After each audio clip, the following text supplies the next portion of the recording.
desenvolver vacinas contra o Covid-19. E o assunto em 2021 são as variantes do vírus, ou seja, novas formas dele que continuam a surgir e causar grande preocupação por causa do seu alto potencial de transmissão e pelo temor do que pode fazer aos imunizantes já desenvolvidos. Então, para iniciar a abordagem do tema Covid-19 e as novas variantes, os cuidados continuam, convidamos o enfermeiro, doutor em Biologia de Agentes Infecciosos e Parasitários e Engenharia Biomédica, doutor Patrício Almeida. Bom dia, doutor Patrício, mais uma vez. Seja bem-vindo e muito obrigado. Na verdade, eu gostaria de agradecer mais uma vez ao Ministério Público, que tem sido um grande guerreiro junto com o comitê, desde o início da pandemia, lutando conosco para a criação de perspectivas terapêuticas, né?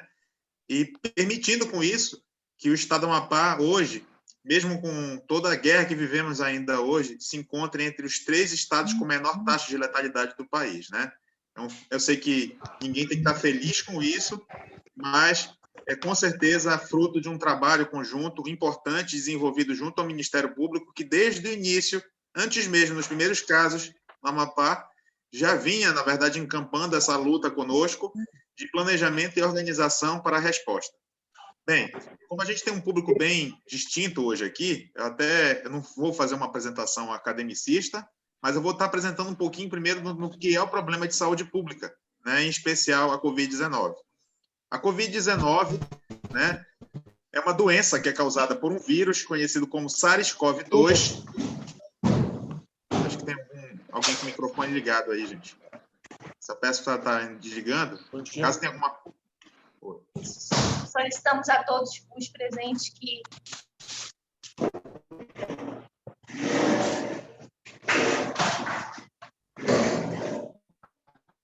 Tá bom? Então, assim, ela é causada por um vírus conhecido como SARS-CoV-2.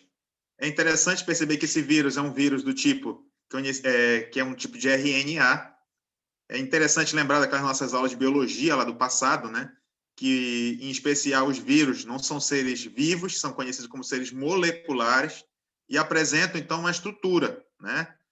Que é formada por uma cápsula proteica, tá? Que é importante que, dentro da dinâmica da disseminação da doença, em especial da Covid-19, que esse vírus, em especial, apresenta uma característica, né? Ele tem uma estrutura que lembra uma coroa, né? Algumas espículas que ficam na superfície desse vírus, né? Como se fossem pequenos chifres, né? Ou cornos. Então, essas espículas têm uma função importante, que é exatamente aumentar a possibilidade, né, de fixação desse vírus na célula hospedeira e permitir que ocorra, né, o processo de entrada desse vírus, do material genético desse vírus no meio intranuclear, no meio intracelular e, posteriormente, intranuclear. Ou seja, esses vírus, obrigatoriamente, para poderem ter a multiplicação, se multiplicarem, são parasitas intracelulares obrigatórios, né? Eles utilizam todo o aparato da célula para poder conseguir se reproduzir. Os coronavírus, em geral, eles são encontrados na natureza, tá? Na maioria das vezes, a grande maioria de todos nós aqui já deve ter tomado contato com coronavírus durante a vida, né? Brincando no parquinho, enfim. Mas aconteceu essa mudança, né, nesse perfil, advindo lá da cidade de Wuhan, né, ao qual a gente vem convivendo até hoje, né, com essas situações de mudanças, em especial associadas às questões de mutação. Professor, o que é isso que está acontecendo agora, né? Surgiram novas cepas, né? O que são essas novas cepas? Para uma forma bem simples. Todos nós aqui somos seres humanos, né? Mesmo sendo seres humanos, temos características distintas, especificidades. Então, os vírus, por tomarem contato com os diferentes hospedeiros e também conviverem, além de terem esse contato com novos hospedeiros, tomam contato também com outros, né, vírus presentes nesses hospedeiros novamente. E à medida que você vai ampliando o número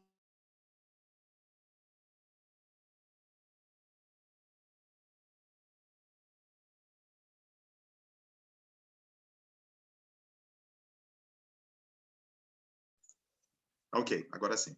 Então, assim, à medida que esse vírus vai tomando contato com novos hospedeiros, a tendência natural é que se suscite com isso a possibilidade do que a gente chama de mudanças ou erros, né, na replicação do seu RNA. Então, esse vírus utiliza, então, o material nuclear dessa célula, desse hospedeiro, para se reproduzir. Então, imagina que esse RNA é como se fosse uma fórmula de uma receitinha de bolo, né, que produz lá a estrutura dessa cápsula proteica do vírus. O que a gente percebeu hoje? Existem linhagens de acordo com cada continente, ou seja, de acordo com as características do hospedeiro. No Brasil, em especial no Amapá, a linhagem que era mais circulante era a B.1.1.33, que é uma linhagem muito próxima daquela característica que é muito presente na região africana, né? Essa variante em especial, tá? Ela seria aquela que teria maior disseminação no nosso território, tá? Mas isso não quer dizer que outras variantes também se encontrassem no território brasileiro, como a B.1.1.28, tá? E um destaque em especial que a gente tem hoje para essa variante, né, que surgiu, na verdade, dessa variante original, da B.1.27, tá? Que é a P1. A P1 ela tem uma característica diferenciada dela, que é a variante presente, em especial na cidade de Manaus, na capital Manaus, do estado do Amazonas, que ela apresenta alterações na região da espícula, né, das estruturas virais, de fixação do vírus e comunicação com a célula hospedeira, que aumentam o potencial de infectividade e transmissibilidade desse vírus. É tão recente também, informações agora, inclusive, muito recentes, de que novas variantes, inclusive francesas, conseguem até mesmo ultrapassar a resposta, né? E, de certa forma, não permitir uma identificação através de exames que são padrão ouro, né? Então, esse vírus é um vírus que tem mudado o seu comportamento ao longo do tempo. E aí, um fator importante que a gente precisa destacar para todos é que o fator humano tem interferido de uma forma significativa nessa mudança desses padrões do vírus.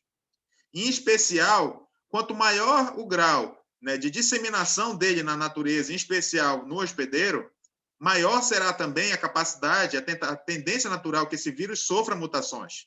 Então, de certa forma, esse nosso comportamento que é natural, né, do ser humano, de contato, né, mais próximo,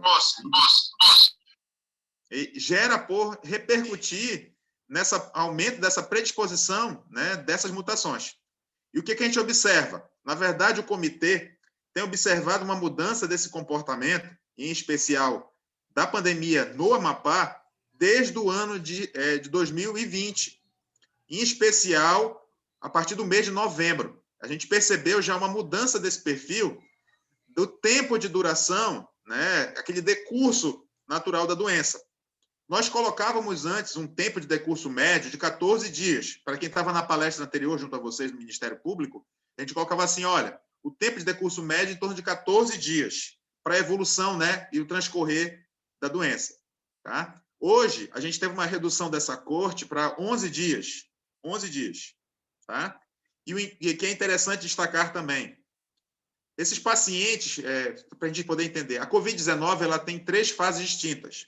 A fase 1, que é aquela fase onde o vírus acomete o hospedeiro, e é bom lembrar que nem todo indivíduo que é infectado desenvolve a doença.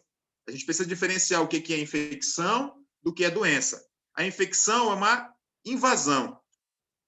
Tudo depende da capacidade de resposta do hospedeiro. Em alguns indivíduos, a grande maioria, né, na primeira fase, não desenvolviam sinais mais graves da doença, né?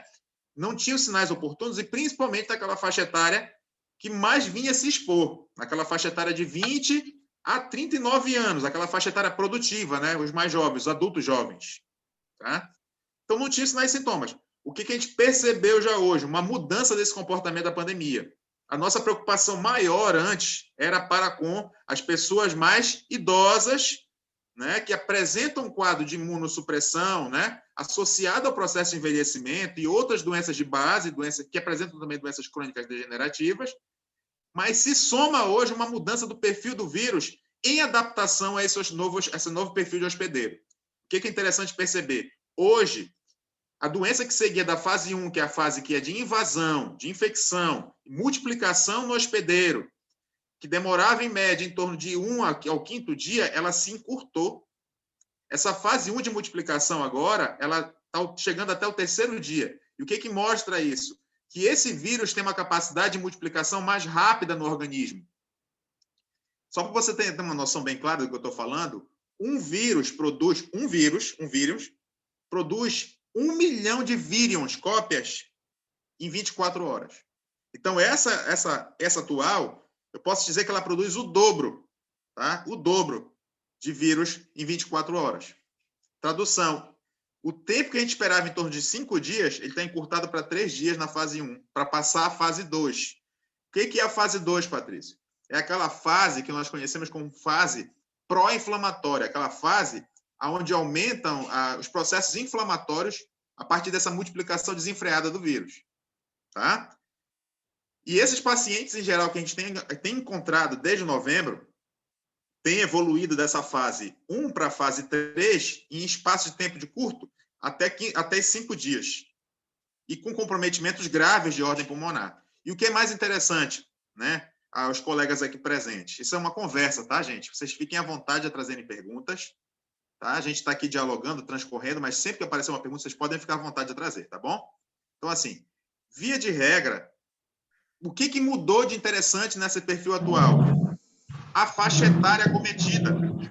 Se antes a preocupação era um destaque maior e maior de identificação, principalmente entre idosos e portadores de doenças crônicas degenerativas, esse perfil atual mostra que aquele adulto jovem, tá, tem sido acometido hoje com maior frequência e tem uma relação direta com a carga viral a que esses indivíduos se expõem. Ok? Ou seja, quanto maior... O que é carga viral, Patrícia? Para vocês entenderem. É a quantidade de vírus que você toma contato, que tem a ver com a exposição a ambientes onde existe a presença do vírus. Patrício, no passado, a gente dizia assim, olha, mantenha uma distância de 1,5 m, usem a máscara. Essa máscara vai reduzir o risco de você transmitir em 90% de um indivíduo para outro, se os dois estiverem usando a máscara. O que a gente percebeu? Essa adaptação na P1, em especial, né, que era também presente em algumas variantes da P2, e além de uma outra variante, que é uma variante importante, que é a variante inglesa, a N9, tá? Elas demonstram para a gente que esse vírus consegue hoje ter um poder maior de infectividade, ou seja, ataca maior número de hospedeiros e consegue se multiplicar mais rapidamente. Para uma forma bem simples vocês entenderem. Se uma pessoa antes ficasse num ambiente que se encontrasse portadora do vírus, assintomática muitas das vezes, ela podia transmitir para outro em torno de 30 minutos. 30 minutos.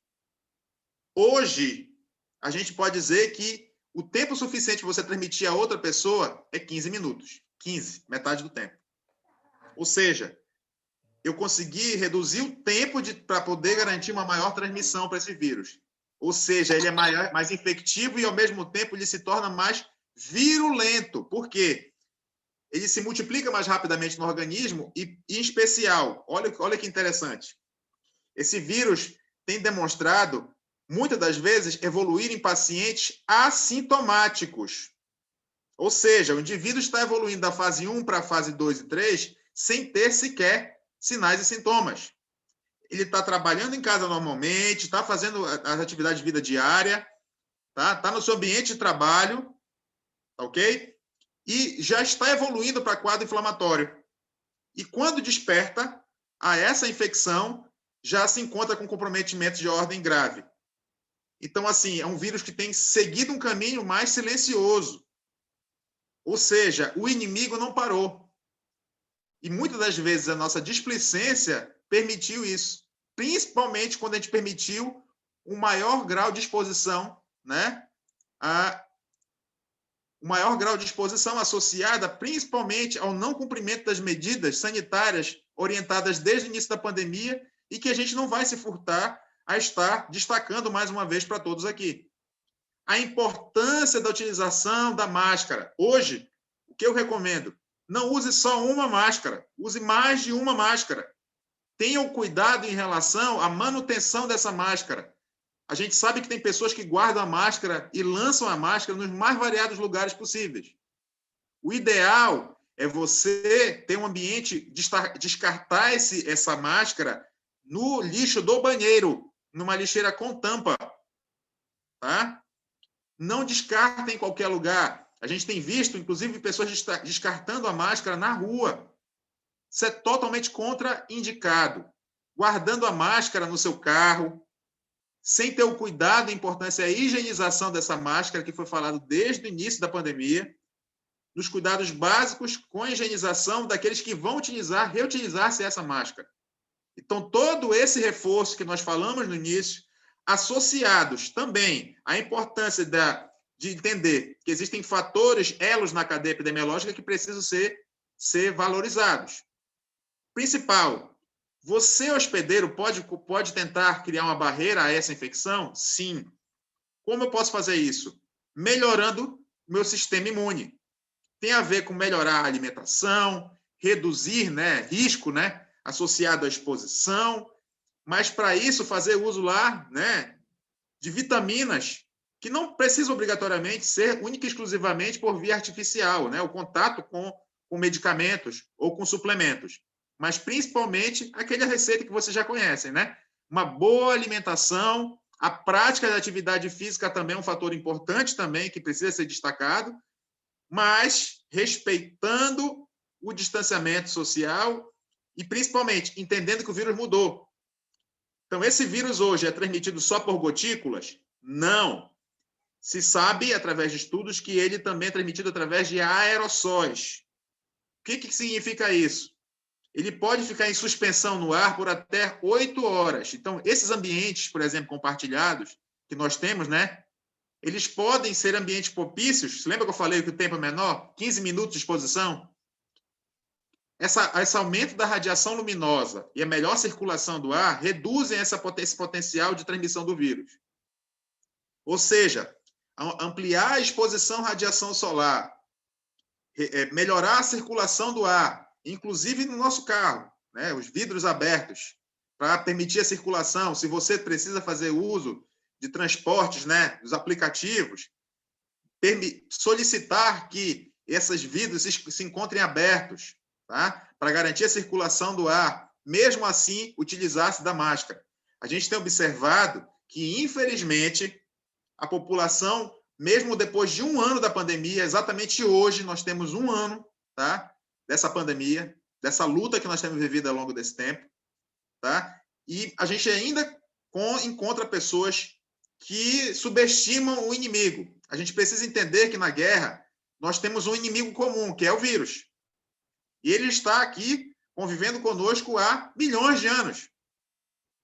Tá? Então, assim, é uma guerra que a gente não pode pensar e subestimar e entender como se fosse a mesma guerra que nós vivemos há 1 ano atrás. É como se fosse um inimigo totalmente novo. Tá? Então, assim, precisamos entender que esse paciente precisa procurar, mesmo em sinais mais leves, de coriza, mal-estar. Alguns pacientes só relatam aquele mal-estar, aquela dor no corpo. Sabe aquela palavra que a pessoa usa? A famosa murrinha aqui. Ok? Aquele mal-estar. E já estão evoluindo para um quadro inflamatório. Então, é interessante não ficar em casa. E, principalmente, aqueles indivíduos que já apresentam uma doença de base, manterem o cuidado em relação a essa doença de base. Exemplo, hipertensos. Controlem a sua pressão arterial.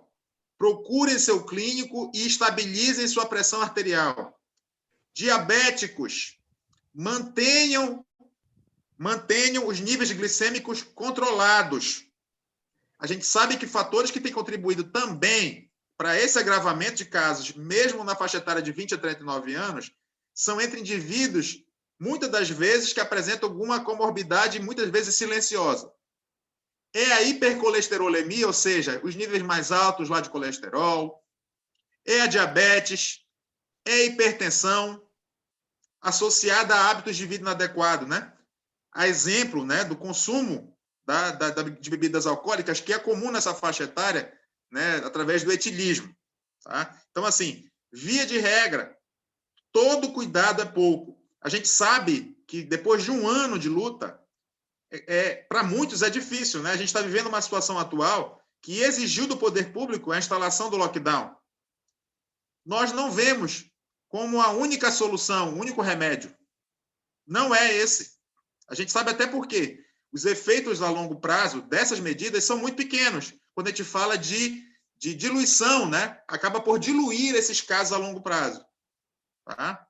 Mas o poder público é exigido de ter uma resposta. Ele precisa agir. A gente precisa entender que as nossas medidas individuais, as nossas ações individuais fazem sim diferença.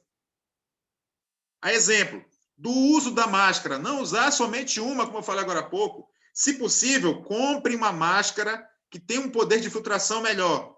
Quando eu falo de poder de filtração melhor, eu estou falando de máscaras como a PFF2, a N95, porque o vírus ele tem um tamanho diminuto que permite a passagem através dessa estrutura, dessas máscaras. Então, essas máscaras que apresentam barreiras de triplas tendem a ter um maior poder de filtragem, né? Comparativamente com outras, né? Que a gente encontra no mercado atual, inclusive quando a gente não tem essa cultura de fazer a troca regular dessas máscaras. A gente sabe disso. As pessoas, às vezes, deixam a máscara dentro de um porta-luva do carro, colocam lá na lateral das portas do carro, não é isso? Não usam álcool gel, não fazem a troca regular dessa máscara. E aí, é uma observação maior ao jovem. Essa nossa observação agora é direcionada ao público mais adulto jovem, em especial na faixa etária também de 15 a 19 anos. Tá? Você também pode agravar. A gente tem observado pacientes graves também no hospital universitário em faixa etária em mais tenra idade. Inclusive pacientes graves em ambiente domiciliar. A gente aqui não quer criar, né, uma sensação de pânico nas pessoas, mas é um alerta. Você hoje também é vulnerável a complicações e, diga-se passagem, nós temos hoje uma alta taxa de ocupação de leitos no hospital universitário. O hospital universitário está lotado. O hospital, mas eu tenho plano de saúde. O hospital privado também está lotado. Então, observação. Evite se expor, evite aglomerados. Exemplo, aquela bola que você fazia contraindicada. Atividade física individual, opa, positiva. Mas ir para festas clandestinas, eu vou fazer uma observação aqui. Você pode achar que está enganando, tá? O poder público, aquele que fiscaliza, mas você não engana o vírus. Ele pode lhe acometer, ele pode acometer, se não você, um ente querido, uma pessoa querida, a sua mãe, o seu pai, a sua avó, o seu tio, o seu filho, evoluindo com um quadro de complicações, visto a mudança, e eu lembro, nós somos um estado extremamente vulnerável desde o início da pandemia. Para todos nós aqui entendermos, o Amapá é um dos estados com menor proporção de leitos de UTI por habitante. É um dos estados com menor, né, proporção de médicos por habitante, em especial, isso eu não estou falando nem de especialistas em unidade de terapia intensiva. E diga-se passagem, tudo isso, o Amapá hoje apresenta a terceira menor taxa de letalidade do país. Um fator importante, a gente não vai aqui entrar em seara de discussão de ordem política, mas vamos manter no campo científico. Na guerra, como bem colocado pelo comitê, e nós vamos continuar defendendo, nós usamos todas as armas disponíveis. As medidas sanitárias são fundamentais, o respeito a essas medidas sanitárias são fundamentais, a utilização, sim, da avaliação clínica médica precoce, a procura, o atendimento para reversão de quadros clínicos na fase inicial é fundamental. A gente evita que esse paciente agrave o seu quadro e acabe por ocupar leitos de UTI. O Amapá, acho que acredito que foi um dos precursores nesse processo. Nós fomos os precursores na inversão de um modelo que a gente precisa saber valorizar, sim. A recomendação anterior do próprio Ministério da Saúde era: fique em casa, se agravar seu quadro, procure uma unidade hospitalar, para receber o atendimento num quadro mais grave e ser entubado. Nós não aceitávamos isso. Nós acreditávamos que nós poderíamos usar de medicamentos, inclusive, que são utilizados com alta eficiência, eficácia, né? Com baixa toxicidade, boa tolerância, que poderiam reduzir danos. Então, na guerra, nós usamos todas as armas. E a vacina, isso vale para aqueles teimosos também que não querem ser vacinados. Porque ainda hoje, por incrível que pareça, estamos no século XXI, né? 2021, nós temos pessoas que não acreditam que a vacina ela é pouco eficiente ou ela envolve riscos. A vacina é uma arma, sim, eficiente, muito importante, que precisa ser valorizada e ela precisa ser somada. Patrício, essas vacinas hoje, elas são eficientes contra as novas variantes? Estudos mostram que as principais vacinas que a gente tem usado dentro da nossa rotina, hoje no território nacional, as que nós temos disponível, que ainda abaixo, né? Mas é lembrar que o Brasil, proporcionalmente, é um dos países que mais vacinou no mundo, proporcionalmente. Tá? Proporcionalmente, sim. Nós estamos falando de mais de 200 milhões de habitantes. Então, assim, uma campanha no Brasil, o Brasil é um dos países que é uma das maiores preparações, que eu posso dizer, né? E com o maior know-how do ponto de vista de imunização no mundo. Nós estamos falando de 200 milhões de habitantes. Então, proporcionalmente, o Brasil já vacinou um número grande de pessoas, mas está muito aquém daquilo que é o nosso alvo maior. Então, se eu não tenho disponível a vacina de imediato, eu tenho que fazer o quê? Usar das armas disponíveis. Melhorar o meu sistema imune, evitar a exposição a cargas virais desenfreadas, tá? E ter um controle, principalmente, desse fluxo de entrada e saída de pessoas no ambiente domiciliar. O lockdown, ele tem um efeito distinto de acordo com as classes sociais também. Por isso é a nossa observação. Por isso que a gente precisa entender. Ficar em casa, né? Você tendo uma estrutura e tendo, por exemplo, lá, uma casa com uma metragem adequada que permita distanciamento social, uma coisa. Imaginem as pessoas que vivem em áreas, por exemplo, de bolsões de pobreza, em áreas de ressaca, por exemplo. E às vezes você tem um ambiente compartilhado com 5, 6 pessoas em um único cômodo, muitas das vezes. É diferente. A gente tem condições distintas e a gente precisa entender que nós trabalhamos com esses diferenciais, mas o remédio que nós temos hoje é esse remédio amargo.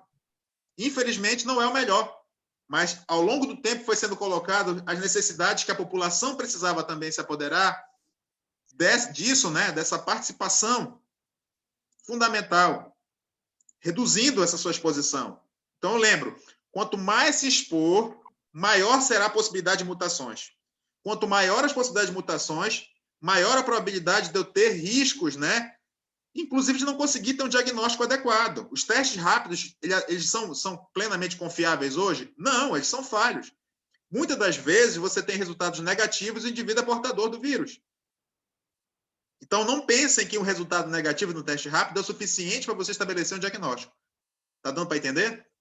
O padrão ouro hoje usado, ainda é o teste rápido, ainda é o PCR, e deve ter um espaço curto de tempo para poder fazer esse exame. O ideal é que você faça esse exame até no máximo, o terceiro dia de início de sinais e sintomas. É aquele exame que você faz com aquele suave, que parece um cotonete grande, que é coletada a amostra lá do fundo da narina. Tem um espaço curto de tempo, então, até o terceiro dia. Tá? Então, interessante. Por exemplo, a variante francesa, ela consegue driblar esse teste de RT-PCR, gente. Então, fica mais difícil ainda estabelecer diagnóstico. Ou seja, o inimigo está cada vez mais invisível, cada vez mais silencioso. E a gente sabe as práticas que tem que tomar. Por exemplo, se você é necessário ir ao supermercado, faça uso do álcool gel, lave as mãos, vá na frente do mercado, dê pia, lave as mãos. Limpe lá o carrinho do supermercado. Use o álcool. Tá? Eu vejo que hoje, infelizmente, algumas instituições até sequer estão verificando a temperatura e tendo um controle efetivo do fluxo de pessoas no ambiente dessas instituições. Então, interessante é que você lembre, evitar estar em ambientes aglomerados, porque a gente lembra lá que hoje o vírus pode ser transmitido por aerossóis e diminuir o tempo de exposição para isso. Então, só vá realmente para esse supermercado, só vá realmente a essa loja se você realmente tiver uma necessidade única, tá? De fazer a compra de determinado material que seja útil para a manutenção da subsistência da sua família. Ok? Todos nós estamos sendo penalizados nisso, mas a maior penalização de todas que nós podemos pensar é a perda de alguém, de um ente querido, ou de nós mesmos, de uma vida, que a vida é um bem inestimável. Só para a gente poder ter uma noção do que está acontecendo no Amapá, eu vou fazer uma exposição para vocês bem rápida do nosso último boletim. Tem problema, Carla? Tá? Eu vou mostrar aqui para vocês entenderem o que é que eu estou falando. Tá? Aqui vocês têm uma imagem aí na tela para vocês, tá? Do comportamento da média móvel de casos diários, tá?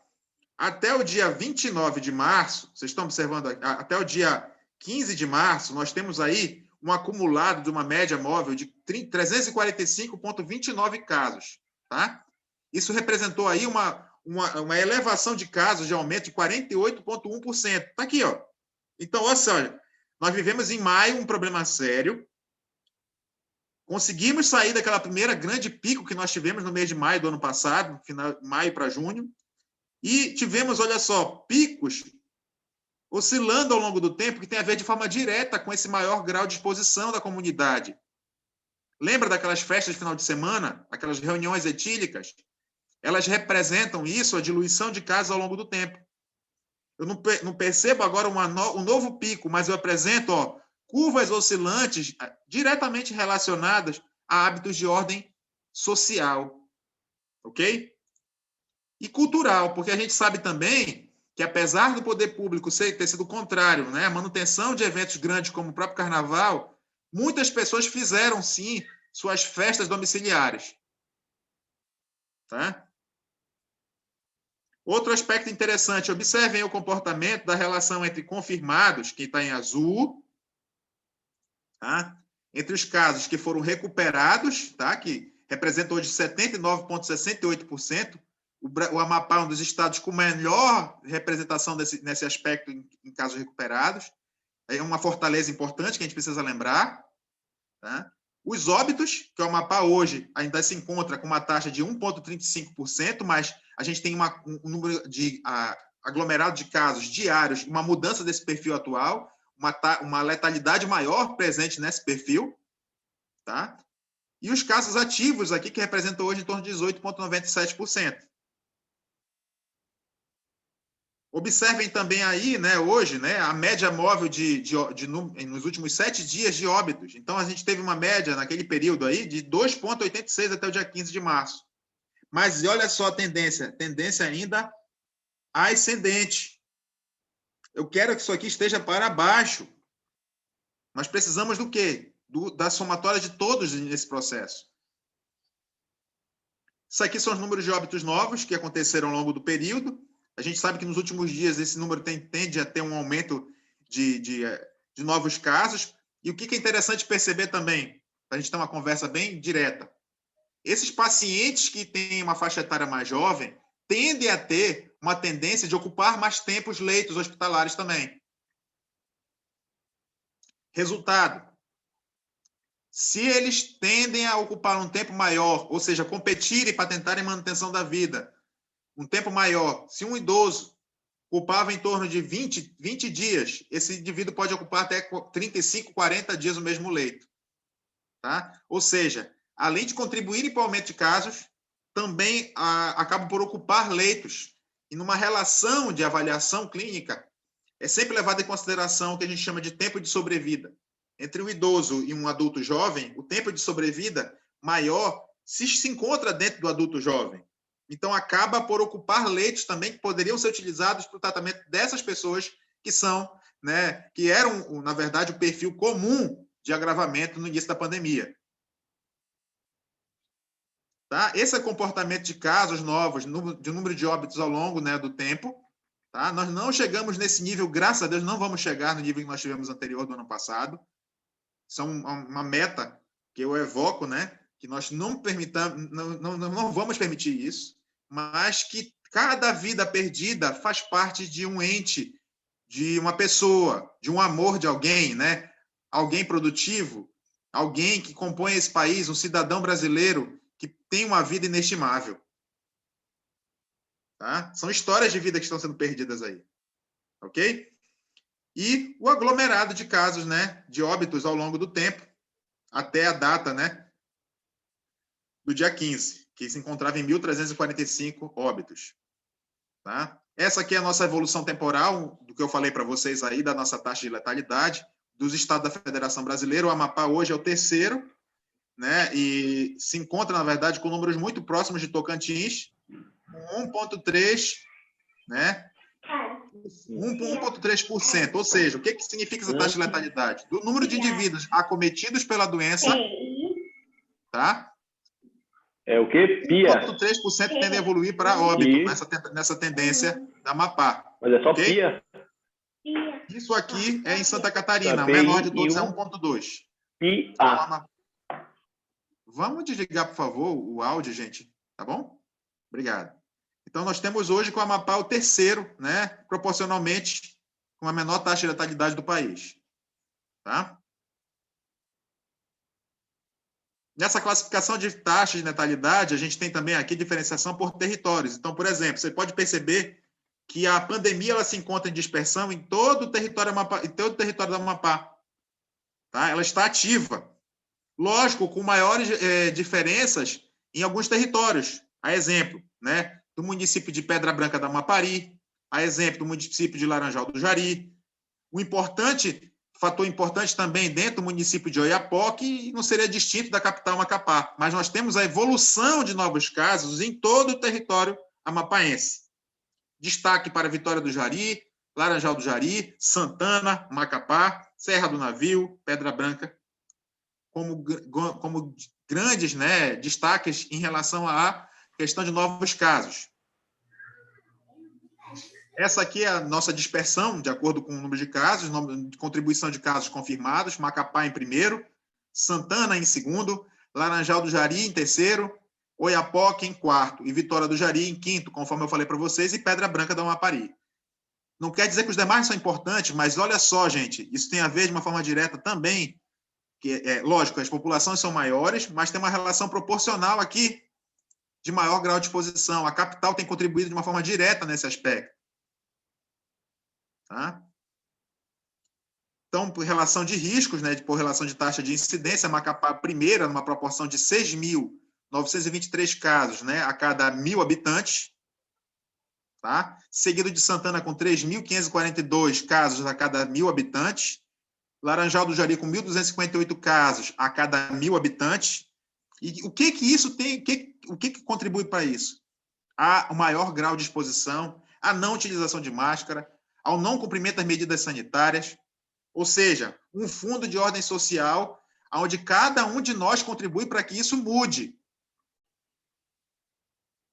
E para a gente poder fechar, a gente tem um mapa que mostra, na verdade, para a gente, né, o comportamento, né, do que a gente chama de para a relação de pacientes hospitalizados também, que aumentou ao longo do tempo. Vocês podem observar hoje, ó, a nossa taxa de ocupação até dia 15 de março, 351 pacientes que se encontravam hospitalizados, em uma tendência de aumento de casos. Tá? Não temos leitos de UTI, gente. Então, a gente precisa usar de medidas para que a gente possa ter um tempo mínimo para poder organizar novamente novos leitos. Tá? Mas é aquela ótica. Novos leitos tendem a crescer em progressão aritmética, a matemática. 1 mais 1, mais 1, mais 1, mais 1.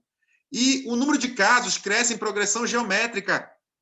Como eu falei para vocês, uma pessoa antes transmitia, tá, para 3,5 a 4 pessoas.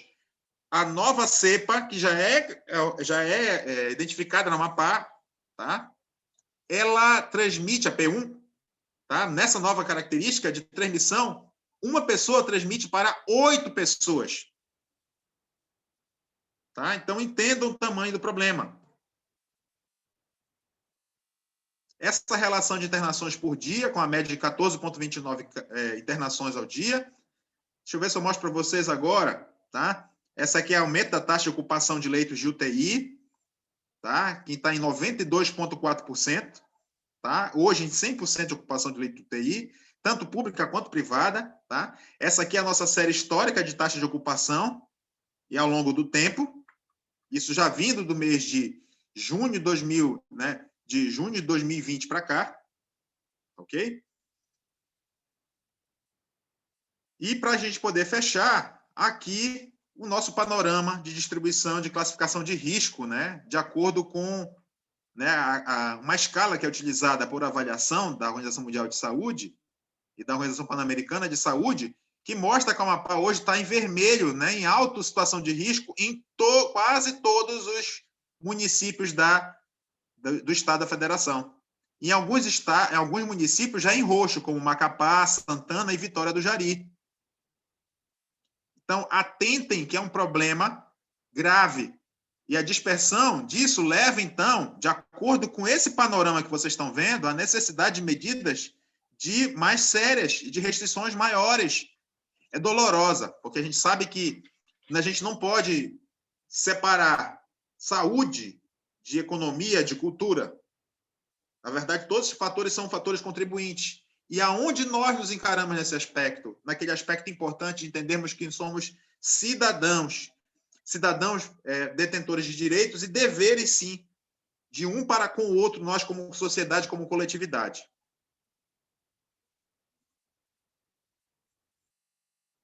Deixa eu voltar agora para a tela.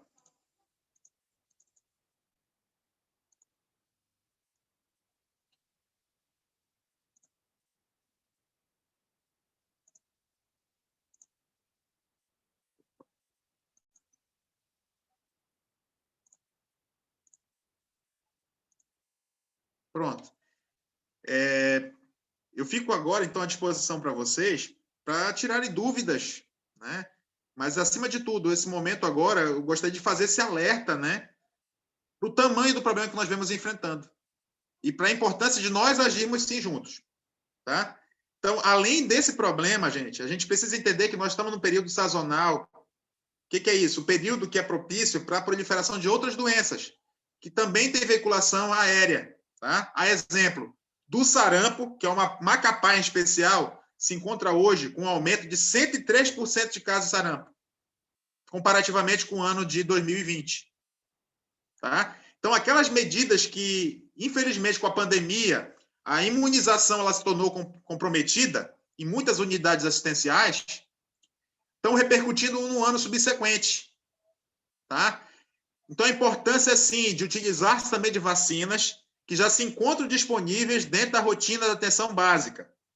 Principalmente vocês, jovens, na faixa etária de 15 a 19 anos.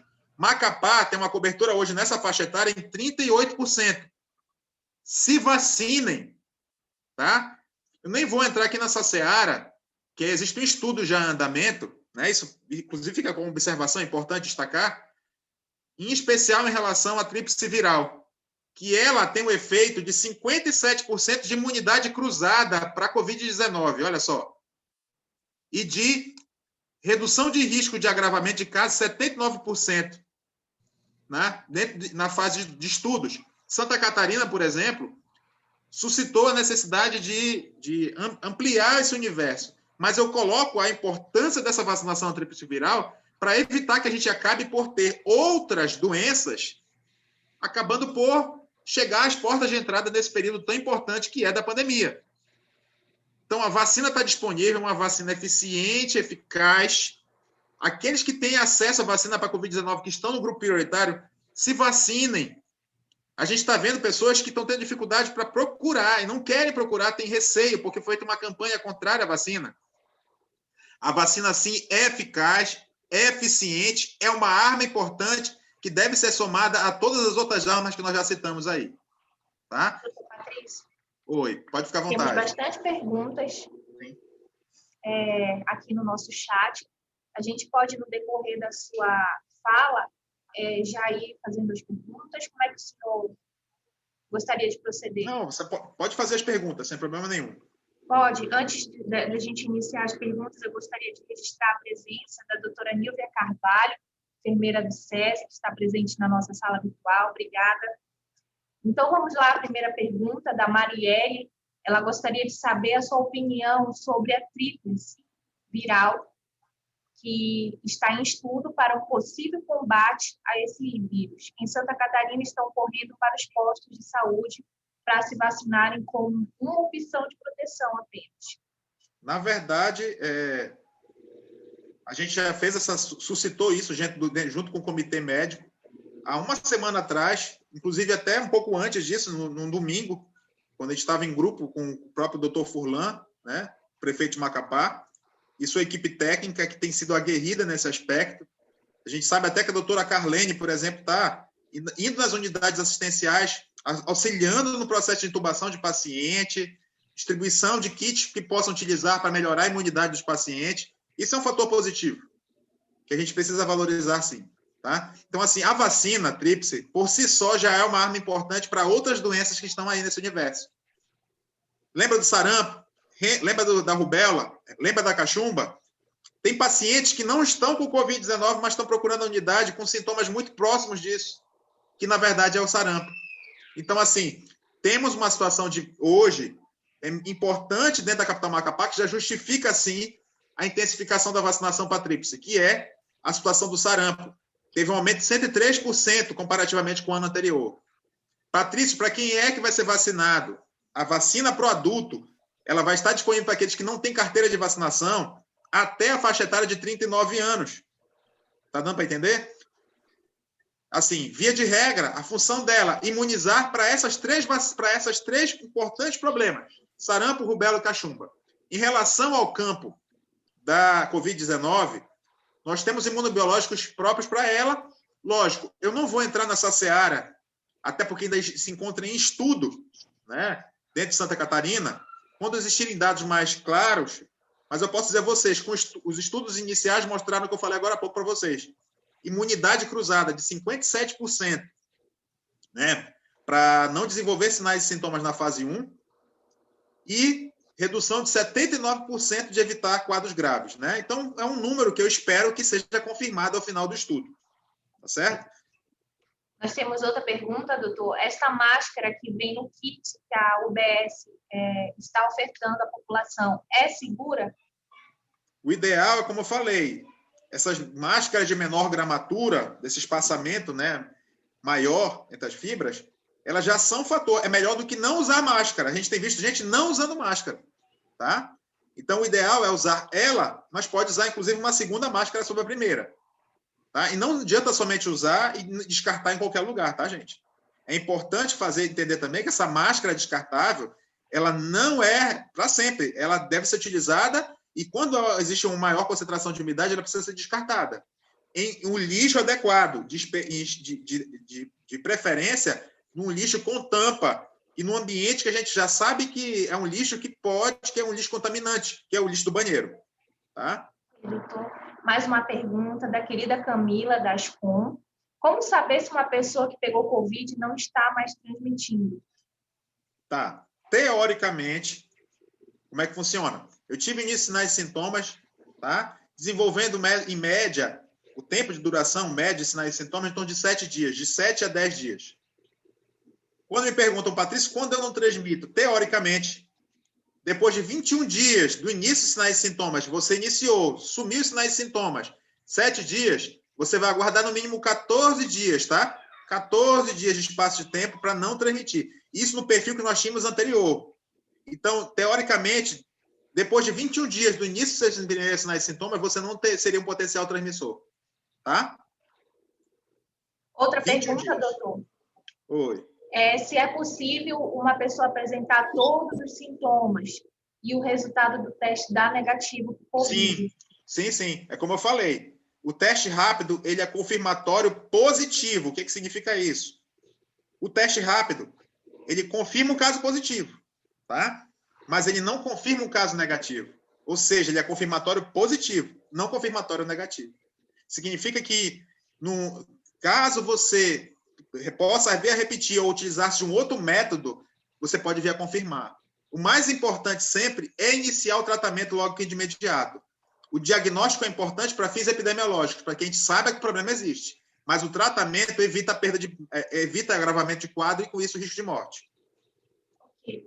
Outra pergunta da Nívia Carvalho. Como podemos identificar as pessoas com risco de contaminação quando tiverem contato com uma pessoa reagente ou em caso suspeito, que é o que nós estamos falando. Se tratando dessa nova variante com potencial de transmissão maior. Tá. Todo indivíduo que tomou contato com uma pessoa que foi confirmada positivo, o interessante é iniciar, né, o esquema que a gente chama, né, da unidade assistencial, que estão sendo distribuídos também.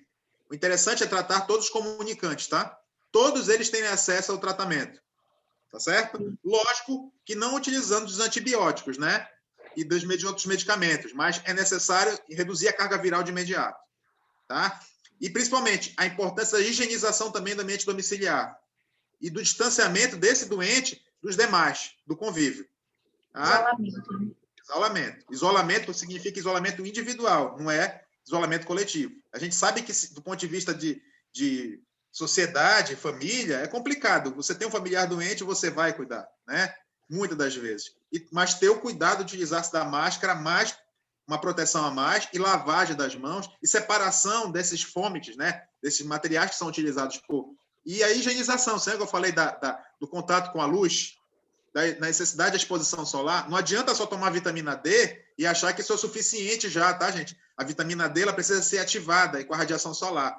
Mas evite também a radiação desnecessária, excessiva. Principalmente aquele sol da manhã, tá? 15 minutos de exposição, gente, é o suficiente, é o necessário.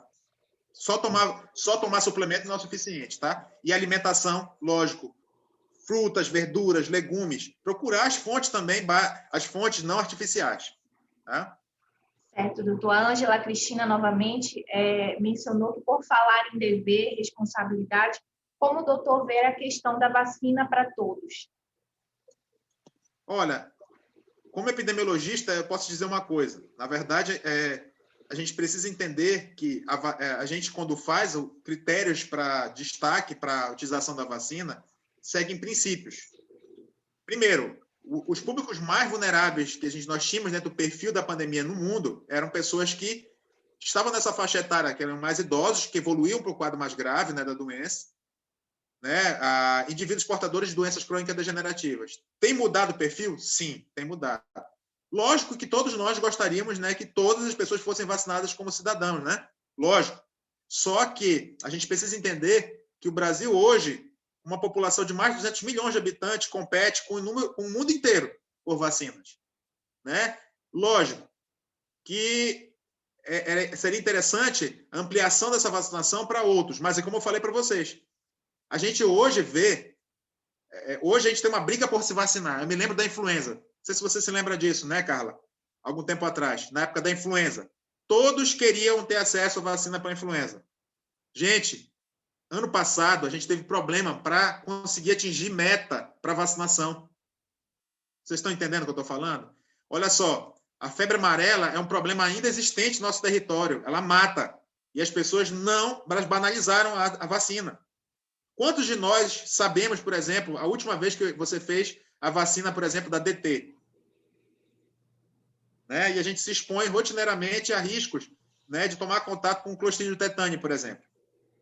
Então, a vacina poderia, sim, ser uma arma importante para todos, mas numa situação de prioridade que nós vivemos de guerra, nós vamos começar por aqueles que são mais vulneráveis. É esse o motivo. Tá? Certo. Uma pergunta agora da doutora Estela, nossa procuradora de justiça. A orientação é que todos procurem tomar a vacina tríplice viral novamente? E a nova variante dá os mesmos sintomas da anterior? Ou quais são os sintomas? Vamos lá. A vacinação para a tríplice ela é fundamental para aqueles indivíduos que não têm história de vacinação, né? Ou seja, não tem carteira de vacinação, não sabem, né, se estão em dia ou não, e podem se encontrar nesse grupo que pode ser vulnerável para uma possível co-infecção, ou seja, tem uma infecção por Covid-19 e também, sim, pelo sarampo. Então, para evitar quadro de agravamento, é importante, sim, a vacinação. Um destaque especial para aqueles que tendem a ter um grupo maior de exposição. E aí eu vou falar quem? Policiais militares, guardas civis municipais, corpo de bombeiros, policiais civis, ok? O pessoal também que trabalha, né, oficiais de justiça, que não estão nesse grupo imediato, professores que não têm esse histórico, era importante, sim, procurarem a unidade assistencial para ter acesso à vacina, tá? Lembrando que é uma vacina que já é disponível para essa faixa etária adulta, sim, ok? Lógico, não estou dizendo aqui porque não tem dados finais. Eu lembro que eu preciso ter resultados finais que mostrem isso, tá? Mas que no primeiro momento existiu essa situação, sim, de imunidade cruzada, tá?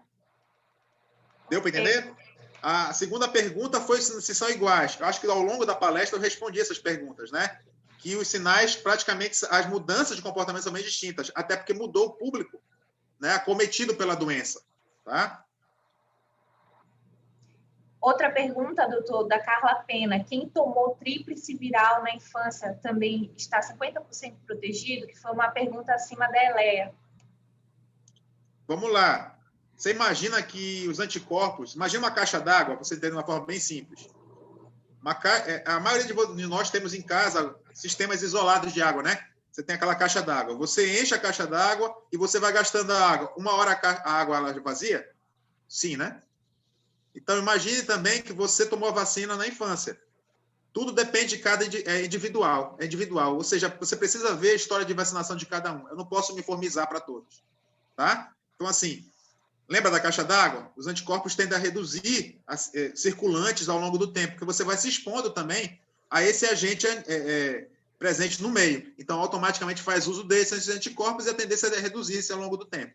Tá? Mas a gente sabe que a imunização com as 3 doses, sim, é um dos fatores que contribuiu, por exemplo, a possível redução de riscos nessa faixa etária entre adolescentes, por exemplo, e crianças. Ok? Pode ser, é uma hipótese, tá? Então, eu espero que a gente tenha uma resposta daqui a um ano, eu espero a gente estar falando mais daqui a um ano, né, Carla? Eu espero que vocês me convidem novamente, né? Ou antes disso, né, Carla? Para a gente poder fazer um panorama, né, do que a gente viveu e das mudanças ao final, né? Eu vou chegar, olha, realmente confirmou, né, que a vacina tríplice viral também teve efeito cruzado, a vacina para pólio também teve efeito cruzado, mas o principal alvo é garantir que as pessoas se vacinem para o alvo que elas já são destinadas, ok? Outra pergunta do Gabinete Militar, aqui do MP. Para quem nunca pegou o vírus, qual o exame que o senhor indica que a pessoa já teve algum dia sem sintoma? Vamos lá. O exame que é ideal a partir daquela faixa acima de 21 dias, tá? É a procura por um exame chamado de sorologia. O que você vai procurar na sorologia? A presença de anticorpos, né? Se você tomou contato com o antígeno, que é o vírus, você tende a produzir anticorpos, tá? Que, na verdade, esses anticorpos são a nossa vacina natural, né? A nossa resposta àquela agressão, aquela dessensibilização natural tomando contato com o vírus, tá? A Nívia E aí vai Carvalho... apresentar lá a contagem de anticorpos e a taxa de anticorpos. Só lembrando que essa imunidade, para aquelas pessoas que já tiveram Covid, pode ter reinfecção? Sim, pode. Tá? Então, não pense que você já agora é um super-herói. Tá? E pode sair por aí sem máscara, indo, né? Que você já não vai ser acometido, que vai, tá? Tome cuidado, eu estou falando uma linguagem bem direta. Você, sim, lembra da caixa d'água? Você vai gastando os anticorpos e uma hora você pode ser um desses aí que já teve a doença anteriormente e desenvolveu. Tá? E pode ir para uma fase diferente do que você teve antes, tá? Pode agravar. São comportamentos totalmente diferentes do mesmo vírus, tá?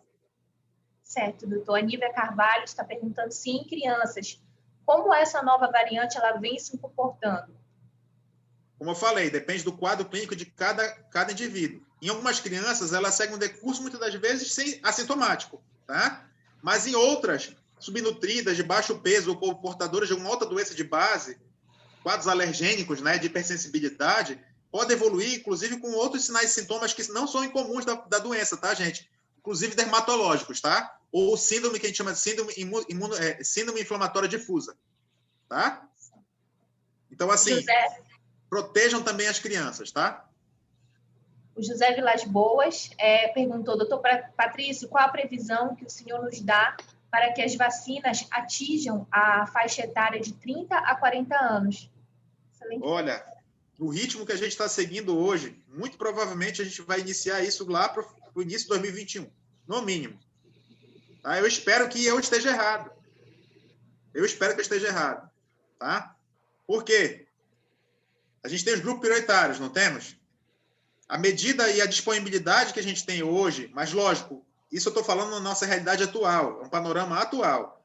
Mas pode mudar isso? Pode. A gente sabe que tem um pedido, por exemplo, por parte da Capital Macapá para uma compra emergencial, né, de algo em torno de 115 mil doses da vacina Sputnik V, né? E eu espero que tão logo seja possível também as mudanças do decreto presidencial para que possa ser feita a compra pelos estados e municípios também, ok?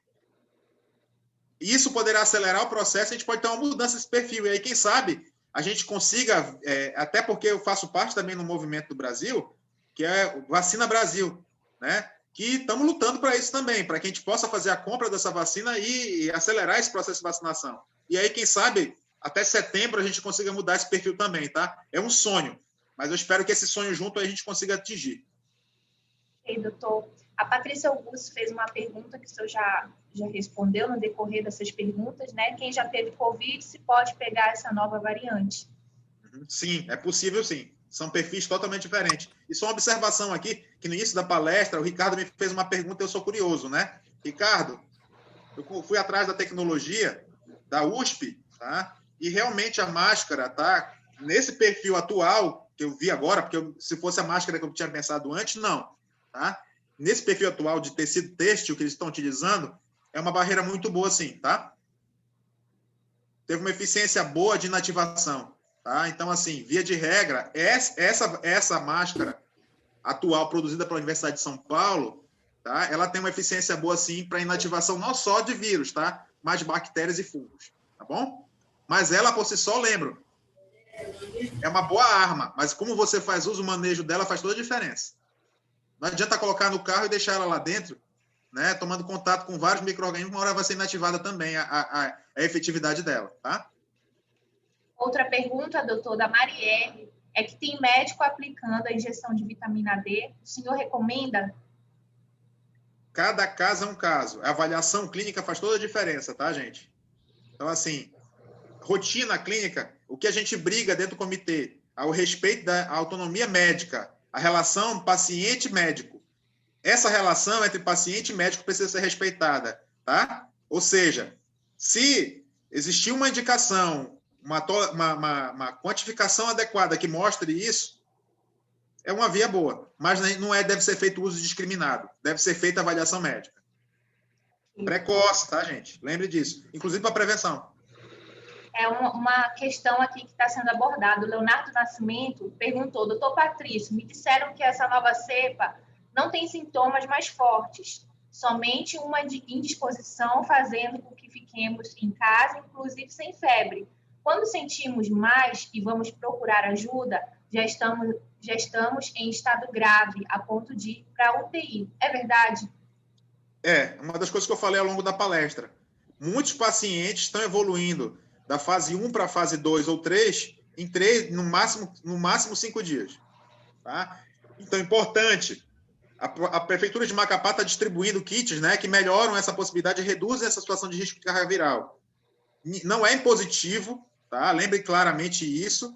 Se criou várias... Porque, assim, se eu for hoje colocar numa balança, existem lá 1.000 artigos que são contra e 1.000 artigos a favor. E se criou uma celeuma de ordem político, de politicagem atrás disso, né? A política é importante, ela com certeza constrói. Mas o nosso olhar é científico. Toda arma é importante. Eu não posso desprezar nenhuma arma numa situação da pandemia. Então, assim, via de regra, a gente tem recomendado o uso profilático, sim, tá? A procura do kit dentro das unidades assistenciais, que inclusive hoje estão disponíveis para aqueles que são comunicantes. Você lembra do caso? Teve um caso positivo, já deixa disponível para que todas as pessoas que estão naquela casa também façam uso do kit, tá?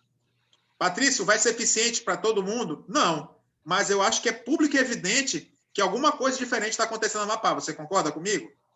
Olha só, o Amapá tem 1,35% de taxa de letalidade, nós não tivemos aquele pico acelerado como tivemos, todos os outros estados colapsaram bem mais rápido que o nosso, então tem alguma coisa diferente que a gente está conseguindo ter êxito aqui.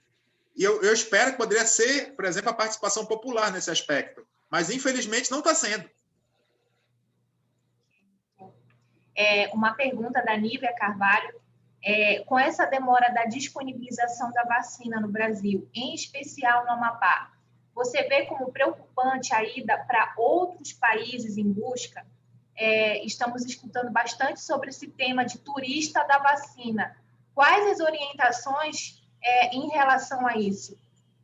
Bem, o que eu sei é que em alguns países, por tratados internacionais, é permitida a vacinação de estrangeiros, inclusive colocada como prioridade, tá? Estados Unidos, por exemplo, alguns brasileiros que a gente tem contato, inclusive formaram isso. Canadá, por exemplo, também é outro aspecto, né? Mas, assim, as barreiras hoje, elas estão cada vez mais intensas, tá? Eu sei que nas situações de uma pandemia, todas as pessoas vão procurar as formas mais variadas possíveis de conseguir se imunizar. Mas numa situação dessa, você pode acabar se expondo ainda mais a outras variantes que estão aí. A exemplo da variante inglesa, a exemplo da variante francesa, que eu falei agora há pouco para vocês, que ela consegue driblar, né, o RT-PCR, tá?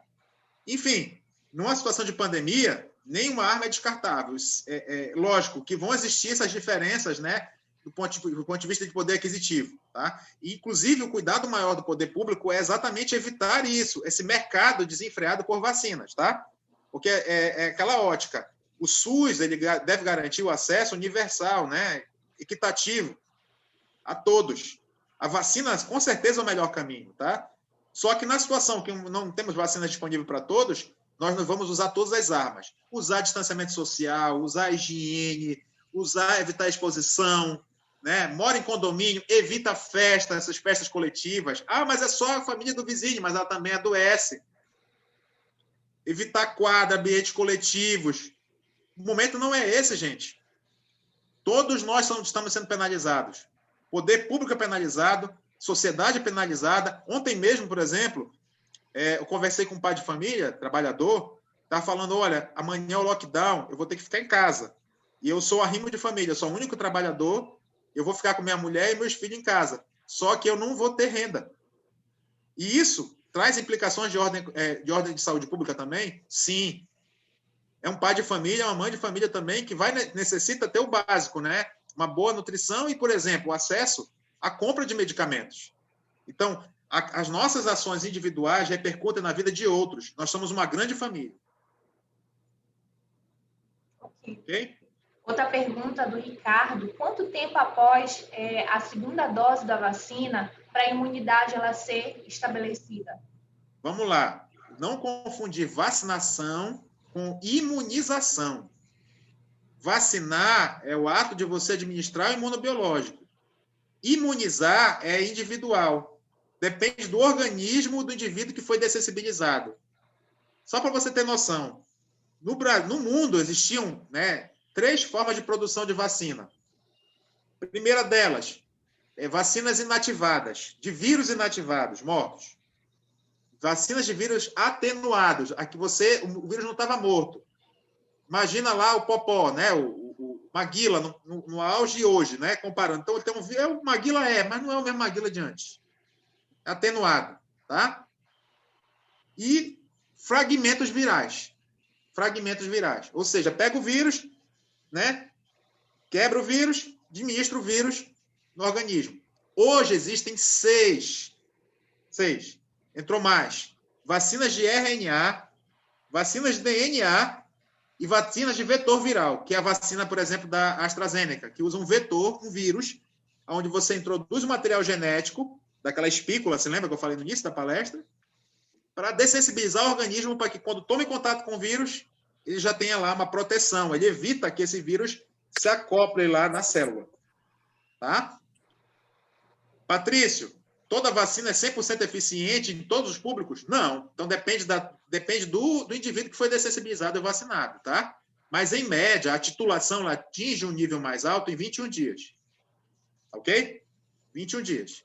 Após a administração. Então, nesse intervalo, não é porque você foi vacinado ontem que já quer agora, eu já sou Superman, né?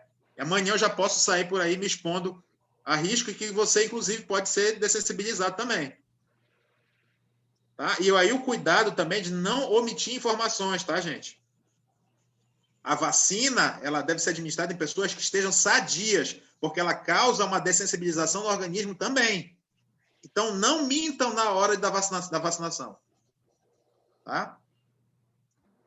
Outra pergunta da Nívia Carvalho é: quando somos considerados pessoas de contato diante desse novo cenário?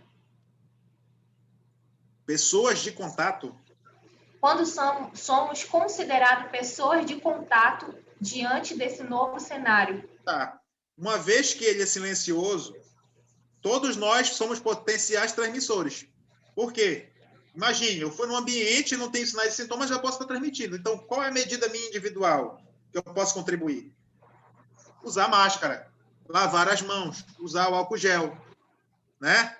Evitar estar em grandes aglomerados. Então, uma vez que eu posso ser um portador assintomático, que a grande maioria assim tem se caracterizado, tá? Eu tenho que lembrar que eu posso ser um desses que tem imunidade, tá? Mas o meu pai, minha mãe, a minha avó, o meu primo, né, que compartilha lá um ambiente na minha casa, pode ter uma evolução totalmente diferente da minha.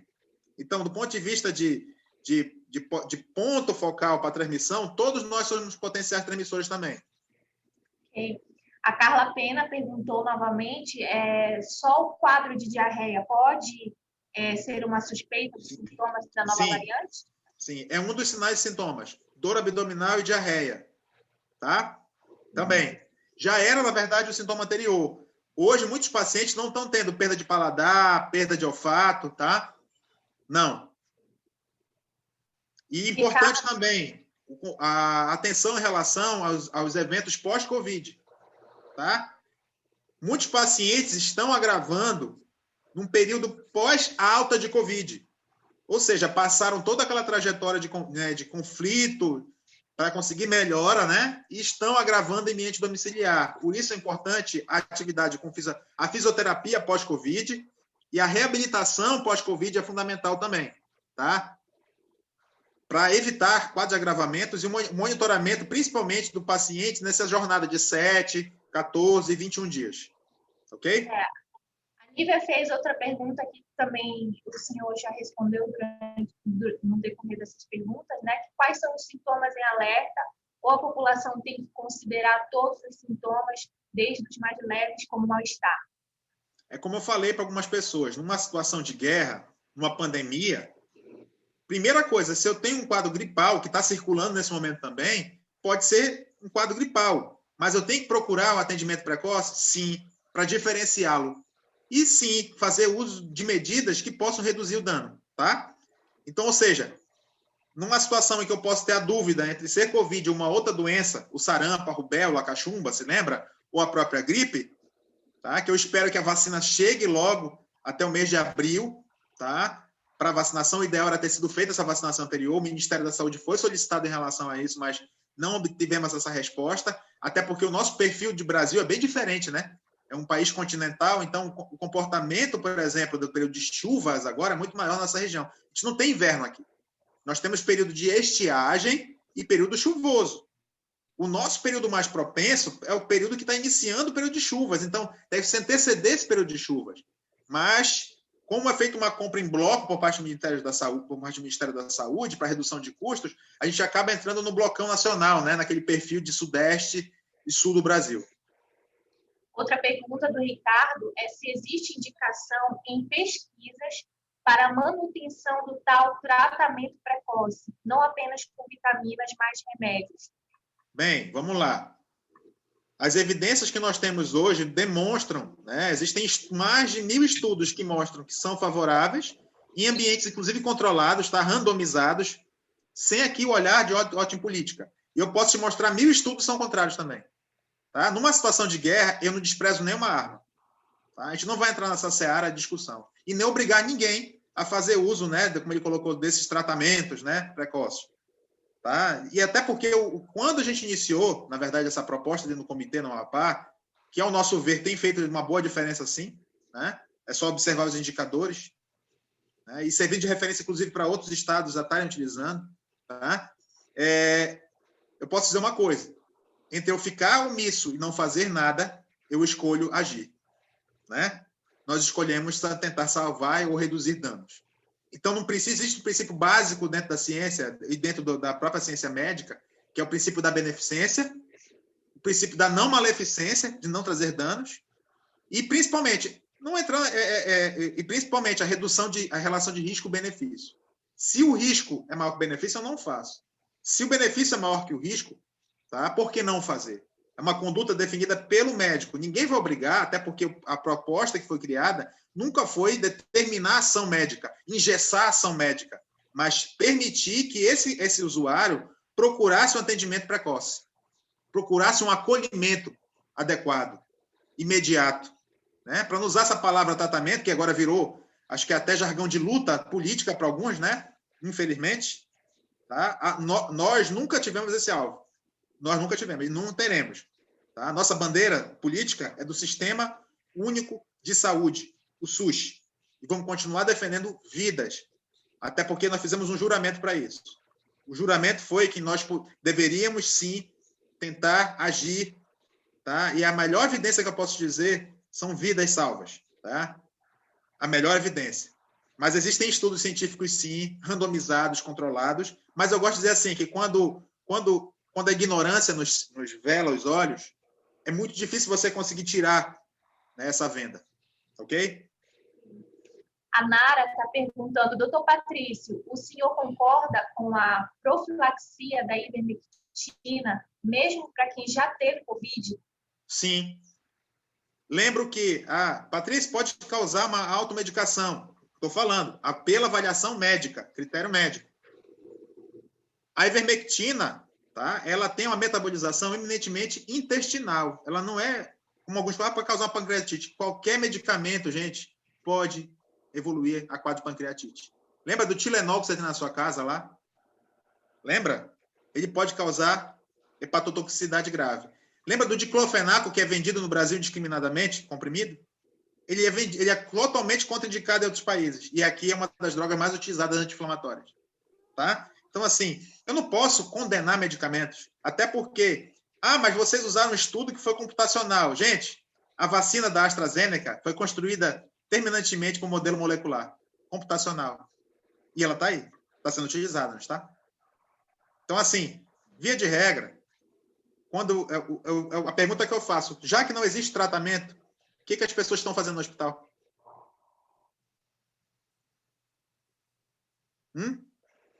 Se não existe tratamento, eu faço o quê, então? Fico em casa? Agravo e evoluo a óbito? Espero o organismo responder? Ou eu tento fazer algo? Eu, no meu hábito de vida, inclusive como rotina, sempre lutei por persistir. Uma coisa que eu aprendi na Bíblia, diz lá assim, tenha ousadia e coragem. Na palavra diz isso, não diz? Ousadia e coragem. Tenhamos ousadia e coragem. E na guerra, eu acho que não é o momento mais propício para a gente estar fazendo, né? Ninguém está aqui fazendo pesquisa científica, tá? A gente está agindo do ponto de vista técnico para redução de danos, ok? Reduzir danos por exemplo, dizer que aquele paciente com hipertensão, com diabetes, precisa ser estabilizado, porque é isso que está agravando o quadro dele clínico. Por exemplo, aquele que tomou a vacina, não consumir bebida alcoólica, porque pode reduzir o etilismo por si só, baixa a imunidade. Vocês estão escutando o que eu estou falando? Consumir bebidas alcoólicas de forma indiscriminada.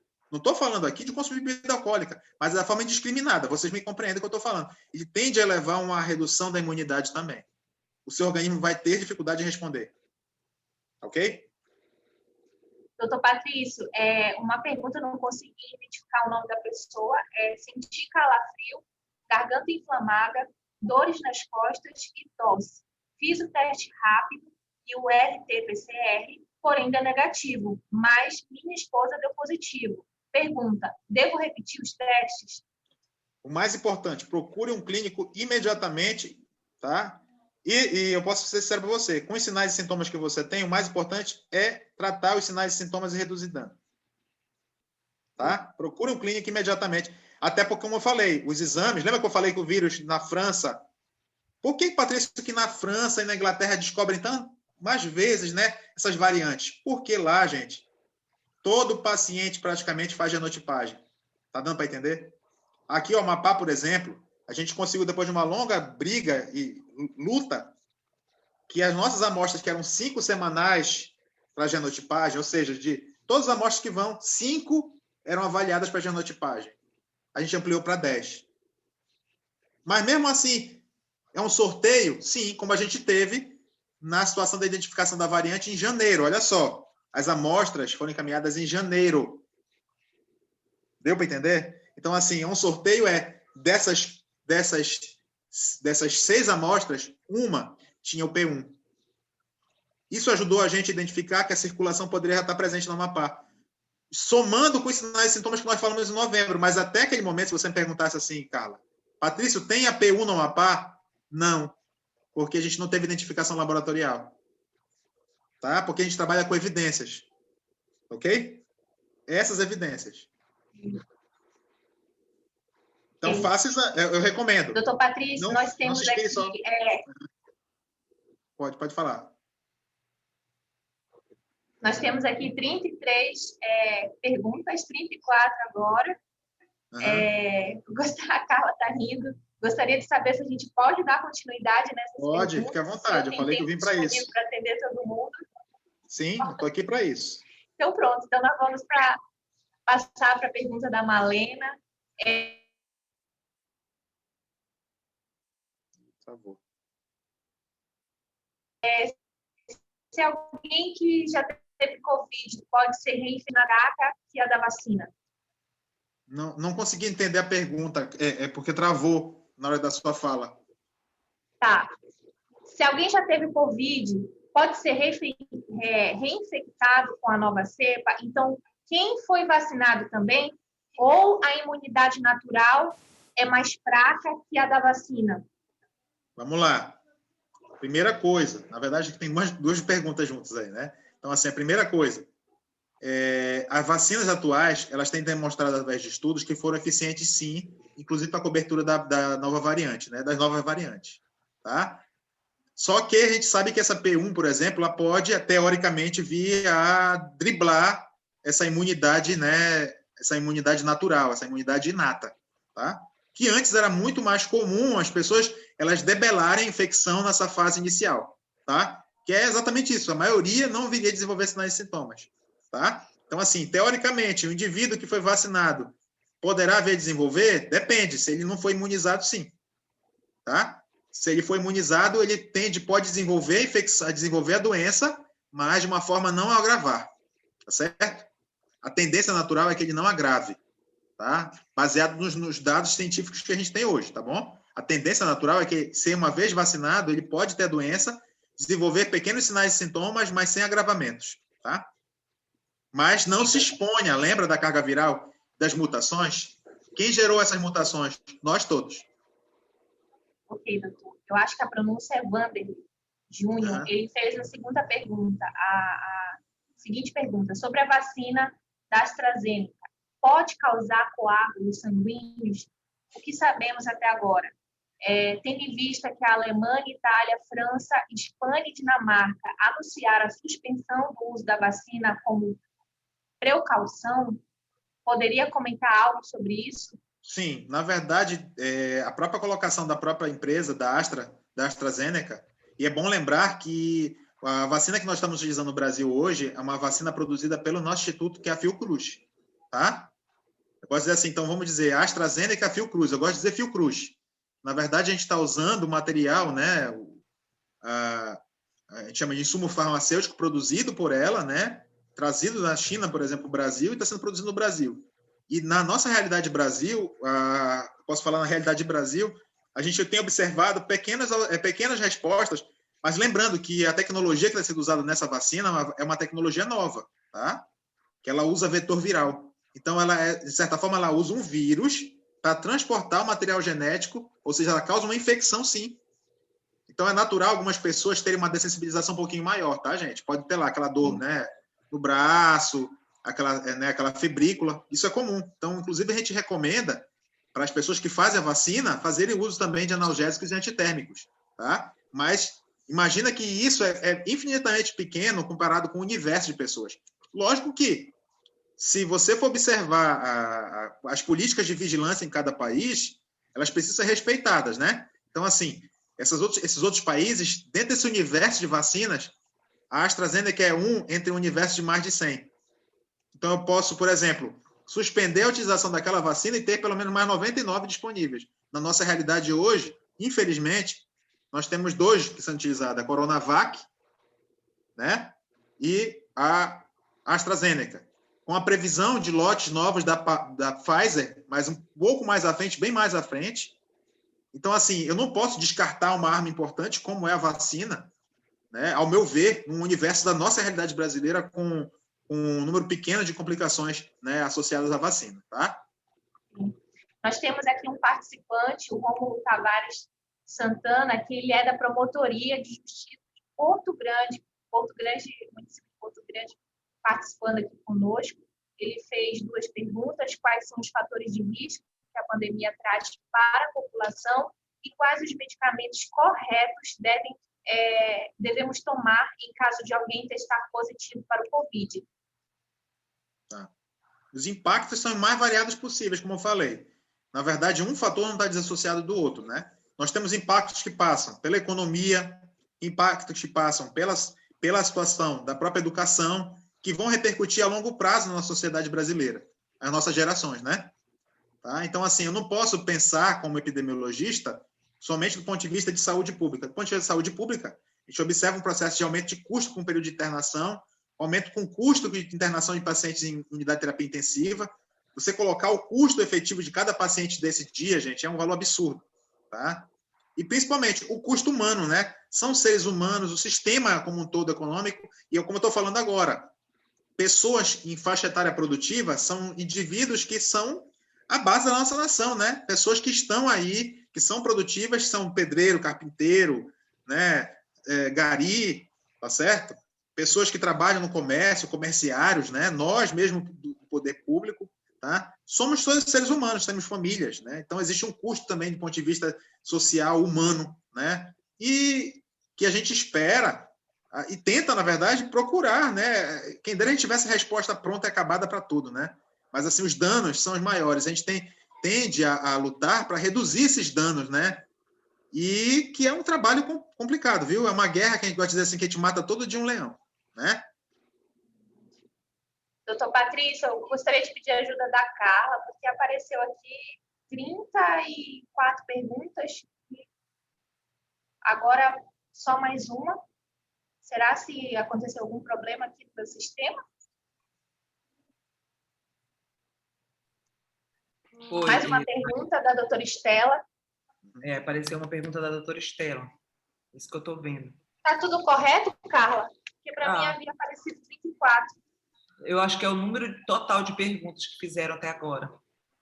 Ah, não eram 34 novas perguntas, não. Né? Perdão. Assustei o doutor Patrício. Não, a gente vai passar o dia inteiro aqui. Na verdade, então, isso já é rotina lá. já, tá? Não se preocupem, não. Na verdade, isso já é rotina. Acho que nesses momentos em conjunto, a gente acaba respondendo um número maior de pessoas também. São muitas dúvidas, né, doutor? E a informação, ela muda, né? Ela gera a possibilidade de melhora, né? E redução de dano. Então, toda oportunidade é bem-vinda.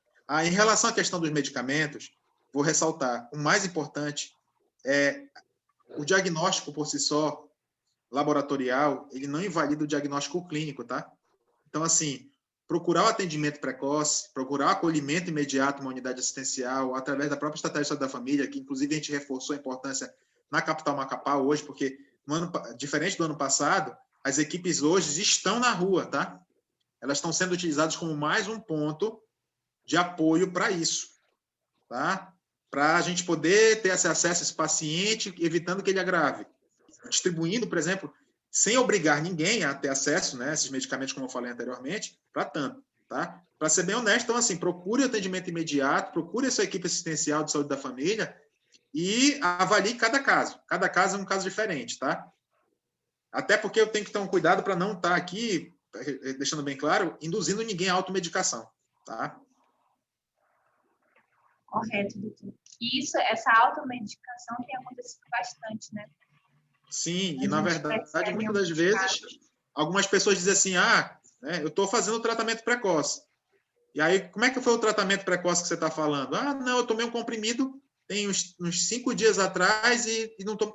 Não, só fiz um. E aí o restante, não fiz nada. Aí esse foi o tratamento precoce. Foi. Aí mais um que entra naquela seara, né, de discussão que não funciona e tudo mais. Né? Enfim, não vamos entrar nessa seara aqui. né? Então, mais importante, procure o atendimento imediato, tá? Iniciou sinais e sintomas? Lembra que pode estar gravando mais rapidamente. Procure atendimento imediato, tá? Nós temos duas perguntas ainda, a doutora Estela. A doutora Estela sempre participa conosco dos nossos eventos virtuais. Obrigada, doutora. Ela pergunta, para tomar a vacina contra o Covid, devo fazer exame para saber se tem anticorpos quando já foi infectado pelo vírus? Tá. O ideal é que você, pelo menos, exemplo, se você tem uma infecção recente confirmada através de exame, tá? Ou através de diagnóstico clínico epidemiológico, tá? Confirmada através de sinais e sintomas, tá? O ideal é que você faça a vacina quando você estiver rígido, ou seja, ter pelo menos um intervalo de tempo, né? Que a gente recomenda de no mínimo 24 dias, tá? Após uma possível, né, infecção, ok? E a se última portador de alguma outra doença de base, deve ser avaliado, né, em especial na unidade assistencial, a relação de risco-benefício também, tá bom? E a última pergunta, Lucivane Salles, mencionou um caso que hoje um senhor idoso aqui de Santana faleceu. Ele tomou a primeira dose da vacina e a família disse que não sabia que ele estava infectado, pois não estava manifestando sintomas. Então, antes da vacina, é ideal fazer o teste? Antes da vacina é importante, lembra assim que a gente falou, se tem sinais e sintomas de quadro gripal, é contraindicado você estar fazendo a vacina. Porque você vai estar fazendo uma vacina que vai dessensibilizar seu organismo e, queira ou não, ela acaba causando uma agressão ao organismo, né? Então, no organismo que já tem uma infecção ativa, ela acaba por suscitar um agravamento possível de quadro possível também. É muito raro, mas pode acontecer. Lembra, dentro de uma vacina, tá, a gente tem uma margem, né, de pessoas que podem, porventura, vir até complicações sim, tá? Mas isso não desqualifica a vacina ou coloca ela como uma arma que não seja eficiente, tá? Ok. Então, não omita e não minta, tá? Para ser vacinado. Seja real, né? Seja realista. Carla informou que a doutora Nilvia gostaria de falar. A doutora Nilvia está presente, nos ouve. Convidamos, então, a doutora Nilvia. Bom dia, doutora. A senhora nos escuta? Nívia está presente? Tá. Liga teu som, Nívia. A Nívia, ela é enfermeira do SESI, Patrício, e ela está trabalhando diretamente no setor de saúde lá do MP, na área de saúde ocupacional. Então, ela conhece bem a nossa realidade. Por muito tempo, ela atendeu o Coronafone, que é um canal de comunicação que a gente tem para membros e servidores para orientações quando a pessoa aparece com sintomas. Agora, a Lia, que está com o Coronafone, mas ela conhece os nossos atos, ela ajudou a fazer o nosso protocolo de retorno presencial. Então, por isso que eu queria que ela desse essa palavrinha antes das considerações finais, tá bom? Pronto, então vamos lá. Bom dia, todos estão me ouvindo? Sim. Sim? Que momento esclarecedor, né? Primeiramente, nós gostaríamos de fazer um agradecimento especial aí ao Patrício, né, enfermeiro, doutor, meu colega de profissão, né, meu querido colega, né? Sou fruto aí desse trabalho que ele vem desenvolvendo. E assim, o Ministério Público, né, gostaria de falar que o Ministério Público ele é muito sensível ao cenário em que nós estamos vivendo e que, através do setor de saúde ocupacional, né, e esse contrato, essa parceria com o SESI, a gente vem desenvolvendo diversos trabalhos, entre eles nós temos os nossos protocolos, né, que foram criados, com as medidas que devem ser seguidas, né, dentro do ambiente de trabalho, não só dentro do ambiente de trabalho, mas que as pessoas se sensibilizem a isso e levem também essas medidas, né, para fora do ambiente de trabalho. Além disso, a gente tem aí, como a Carla mencionou agora há pouco, o nosso Disque Coronafone, que é um serviço que é desenvolvido por um profissional de saúde capacitado, com todas as orientações, né, de acordo com as novidades, né, que o cenário vem apresentando. Esse profissional ele vai sendo treinado, né, para esta atividade, né? Então, assim, o Ministério Público vem também disponibilizando atos normativos que prevê aí o teletrabalho para os seus colaboradores, né? Tudo isso com o objetivo de proteger todos os seus colaboradores, membros, os seus terceirizados, estagiários, né? Os colaboradores como um todo. Então, nesse momento, em nome, né, do setor de saúde ocupacional, eu venho pedir a todos esses colaboradores, né, que se sensibilizem, né, que realmente não saia de casa, se você precisar sair, né, tome todos os cuidados que já foram mencionados aqui, tá? E, assim, além do setor de saúde ocupacionais, o departamento de gestão de pessoa, o gabinete, tá? Os responsáveis financeiros, né, por parte das terceirizadas, todos estão cientes e sensibilizados ao cenário, né? E nós estamos aqui para somar, para nos dar as mãos. Então, eu peço que todos os colaboradores que, porventura, tiverem algum contato ou que estiverem apresentando algum sintoma, seja eles, né, esses sintomas que tanto foram relacionados aqui, como os sintomas mais leves, né, que considere, que leve em consideração, que fique em casa, que nos comunique, né, que faça esse primeiro contato. E, assim, nós nos colocamos à disposição de todos, tá? Estamos, né, no Coronafone, né? Todas as informações levadas até esse nosso canal são repassadas. Nós temos também aí, por trás de tudo isso, o doutor Aristóteles, né? Então, tudo que é repassado para o Coronafone, através da Lia, né, que é uma profissional dedicada e que vem trabalhando incansavelmente, vai aí os nossos agradecimentos também. Então, todas essas orientações que são solicitadas, né, que são buscadas através desses canais, estão sendo sanadas. Então, a gente pede para que, se vocês tiverem dúvidas, podem entrar em contato, tá bom? Eu deixo aí um abraço a todos e que juntos a gente vai conseguir vencer, né? Tomando todos os cuidados necessários.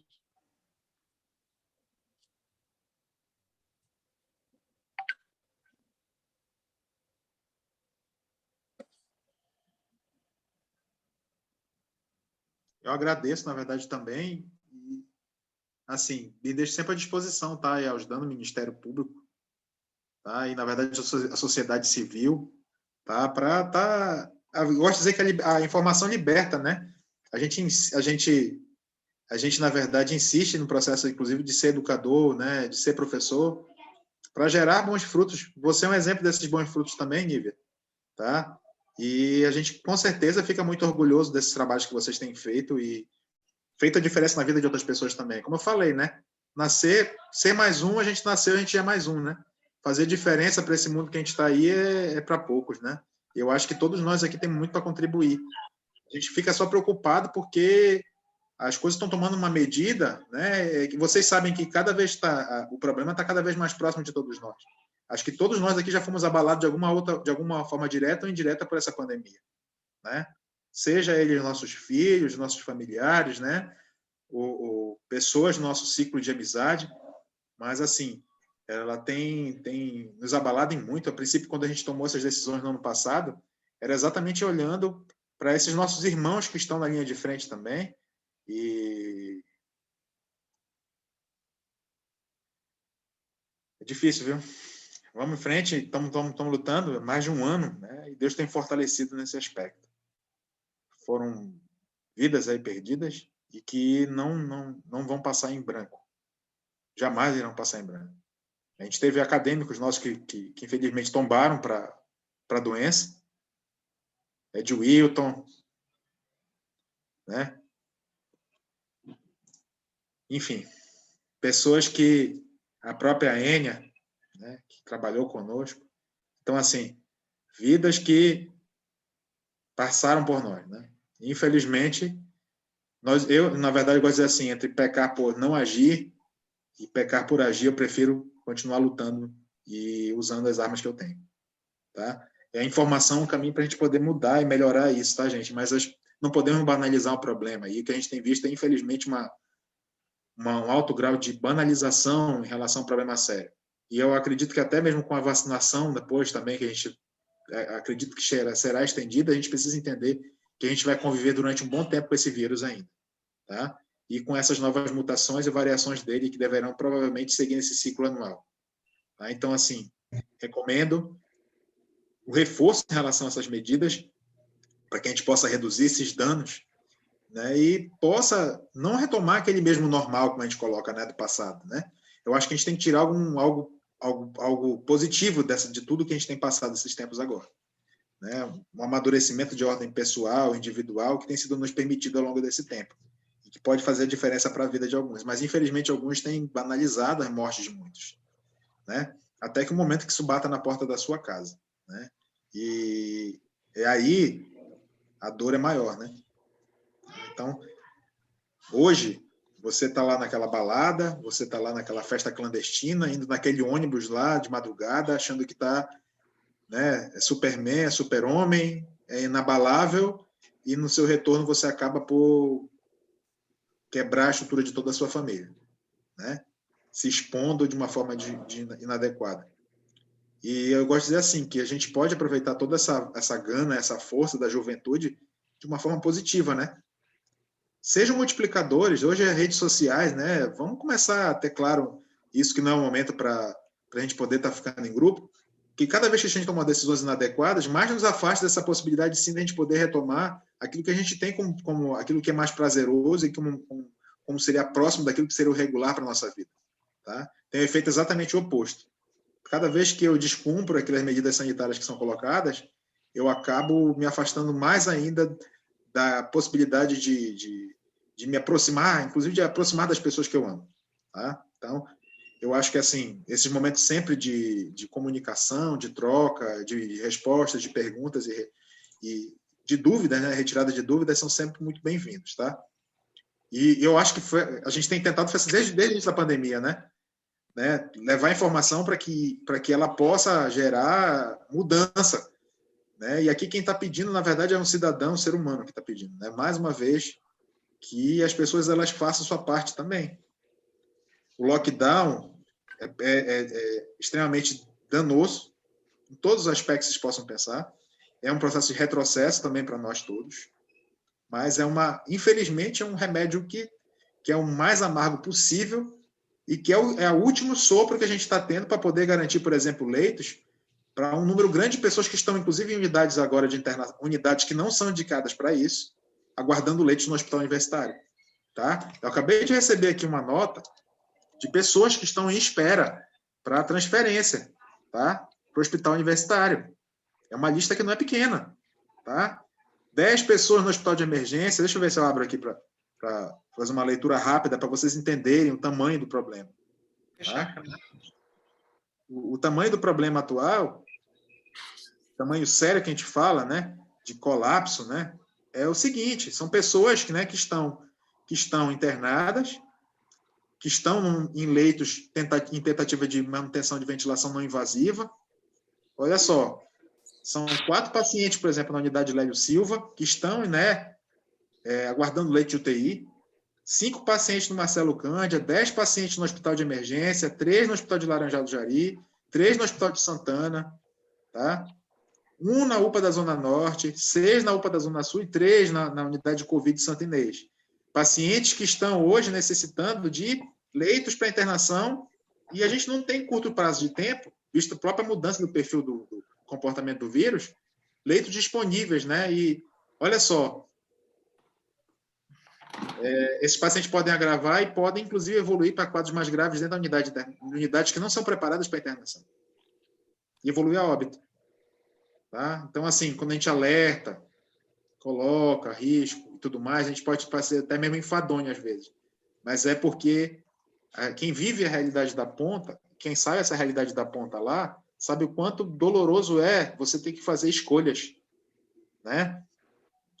Por essa situação de risco, usar princípios, né, que são princípios básicos que a gente aprende na época da faculdade e que tem que usar, infelizmente, agora. Tem que escolher lá entre o idoso e entre o adulto jovem, aquele que vai poder receber a ventilação mecânica, né, ser entubado e a ventilação mecânica, e aquele que vai ter que aguardar um momento para isso, e muitas das vezes nessa espera não é possível, né, manutenção da vida. tá? E as equipes já estão no seu limite, né, gente? Todas as equipes que estão, equipes assistenciais, estão no seu limite, tanto a equipe médica. Eu falo do ponto de vista de limite, eu estou falando de um limite não somente de ordem biológica, físico, mas psicológico, tá?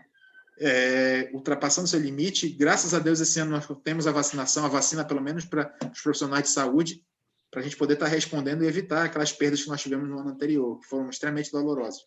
Todas as vidas são dolorosas, mas quando a gente tem tombado um guerreiro desse assistencial, a gente acaba perdendo um guerreiro que pode cuidar de outras vidas, né, e tentar amenizar e reduzir danos.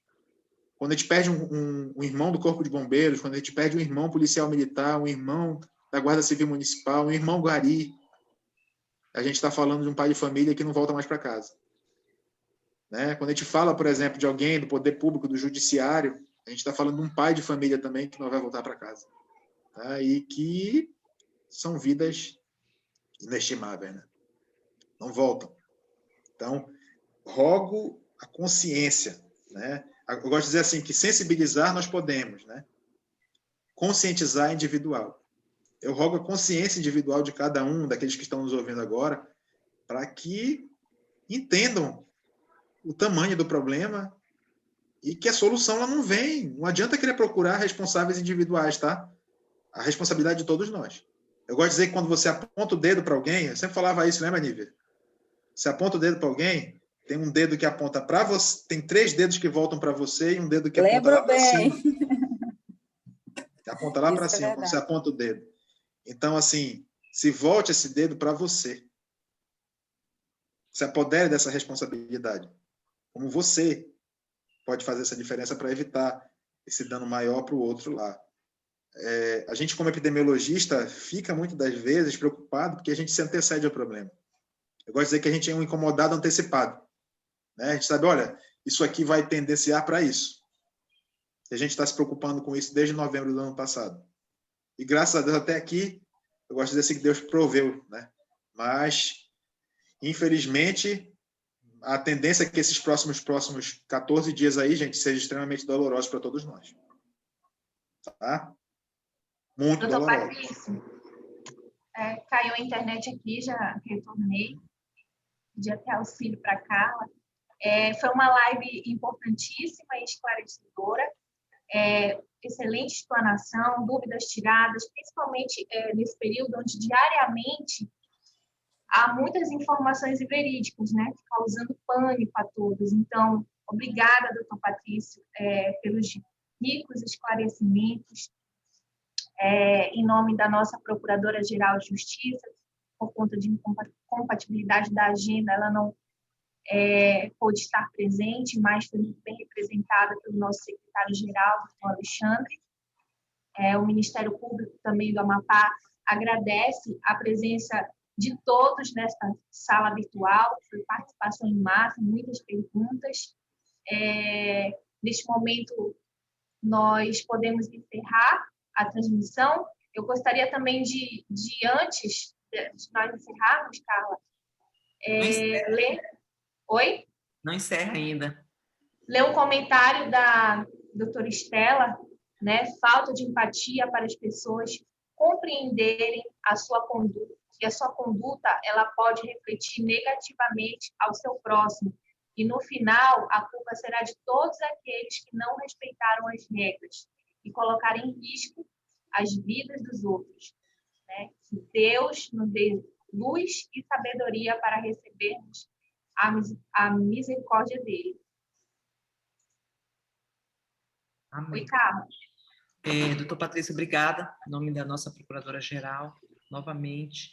E a gente já tem pedido aqui de servidores para a gente fazer uma próxima live, para não demorar tanto, fazer mais próximo, já deixar agendado uma próxima live.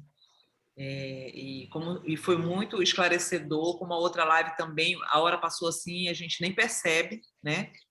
Foi muito boa a nossa conversa.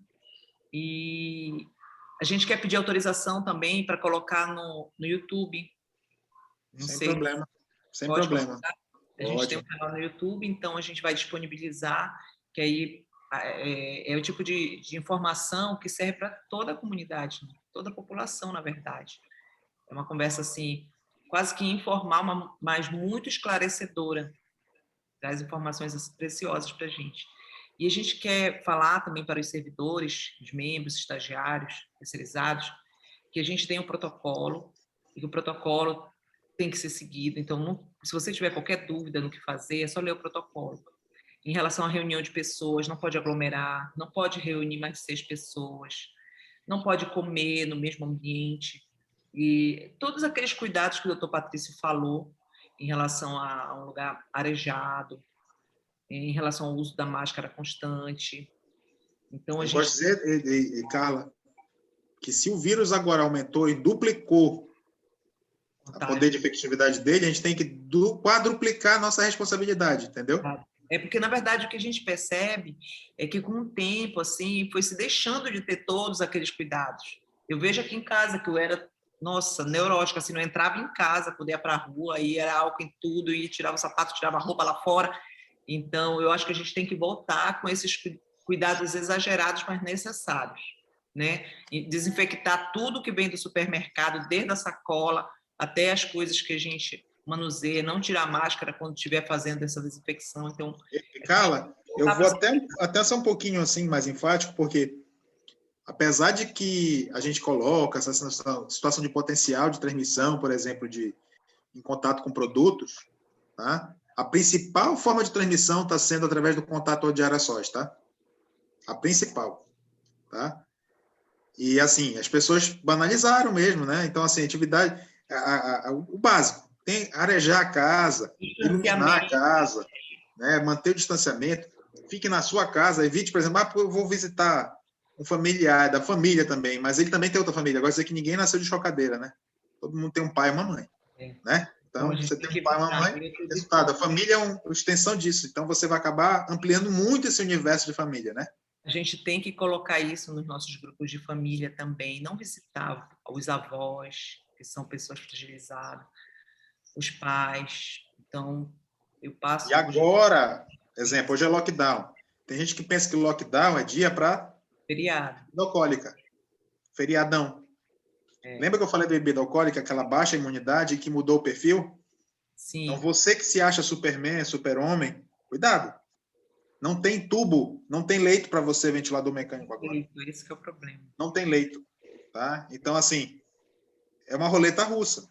Na roleta russa, você corre um risco de ser o agraciado com problema. Lembra? E não tem volta. Me desculpa estar falando nessa linguagem um pouco mais pesada, mas infelizmente é que muitos, infelizmente, não ouvem de uma forma mais simples. Eu estou traduzindo. Você pode morrer. Agora, o risco não está mais para o idoso da sua casa mais. Está para você mesmo, jovem. Adulto jovem. Lembra? Você que consome bebida alcoólica, que gosta lá das festas, né? Em conjunto, você não é super protegido, invencível. Tá? E o vírus não é enganado, tá? Ele vai estar lá com você também. Camila, aqui da SCOM, mencionou que o doutor Patrício tinha que fazer uma live geral para a cidade. Eu concordo também, viu, Carla? Doutor Patrício. A gente pode conversar com os meios de comunicação que a gente conhece, o Café com Notícia, o Kleber, eu acho que o Conexão Brasília, para a gente providenciar isso, porque realmente é importante. E é importante fazendo essa interação, porque às vezes a pessoa tem uma dúvida, e são dúvidas simples até, mas que o esclarecimento, assim, de forma bem pontual, faz diferença, né? Então, obrigada novamente, Patrício. Só para confirmar, Carlinha, nós podemos deixar no YouTube a live? Sim, sem problema nenhum. Pode. Muito obrigada. Confirmando comigo. Então, mais uma vez, doutor Patrício, obrigada. Em nome do Ministério Público, da nossa Procuradora-Geral, doutora Ivana. Mais uma vez, agradeço a sua participação. Nós esperamos que tenha uma nova live, né? Os servidores estão aguardando uma nova live com mais informações referentes à pandemia do Covid-19, variantes, tudo isso que nós estamos vivenciando.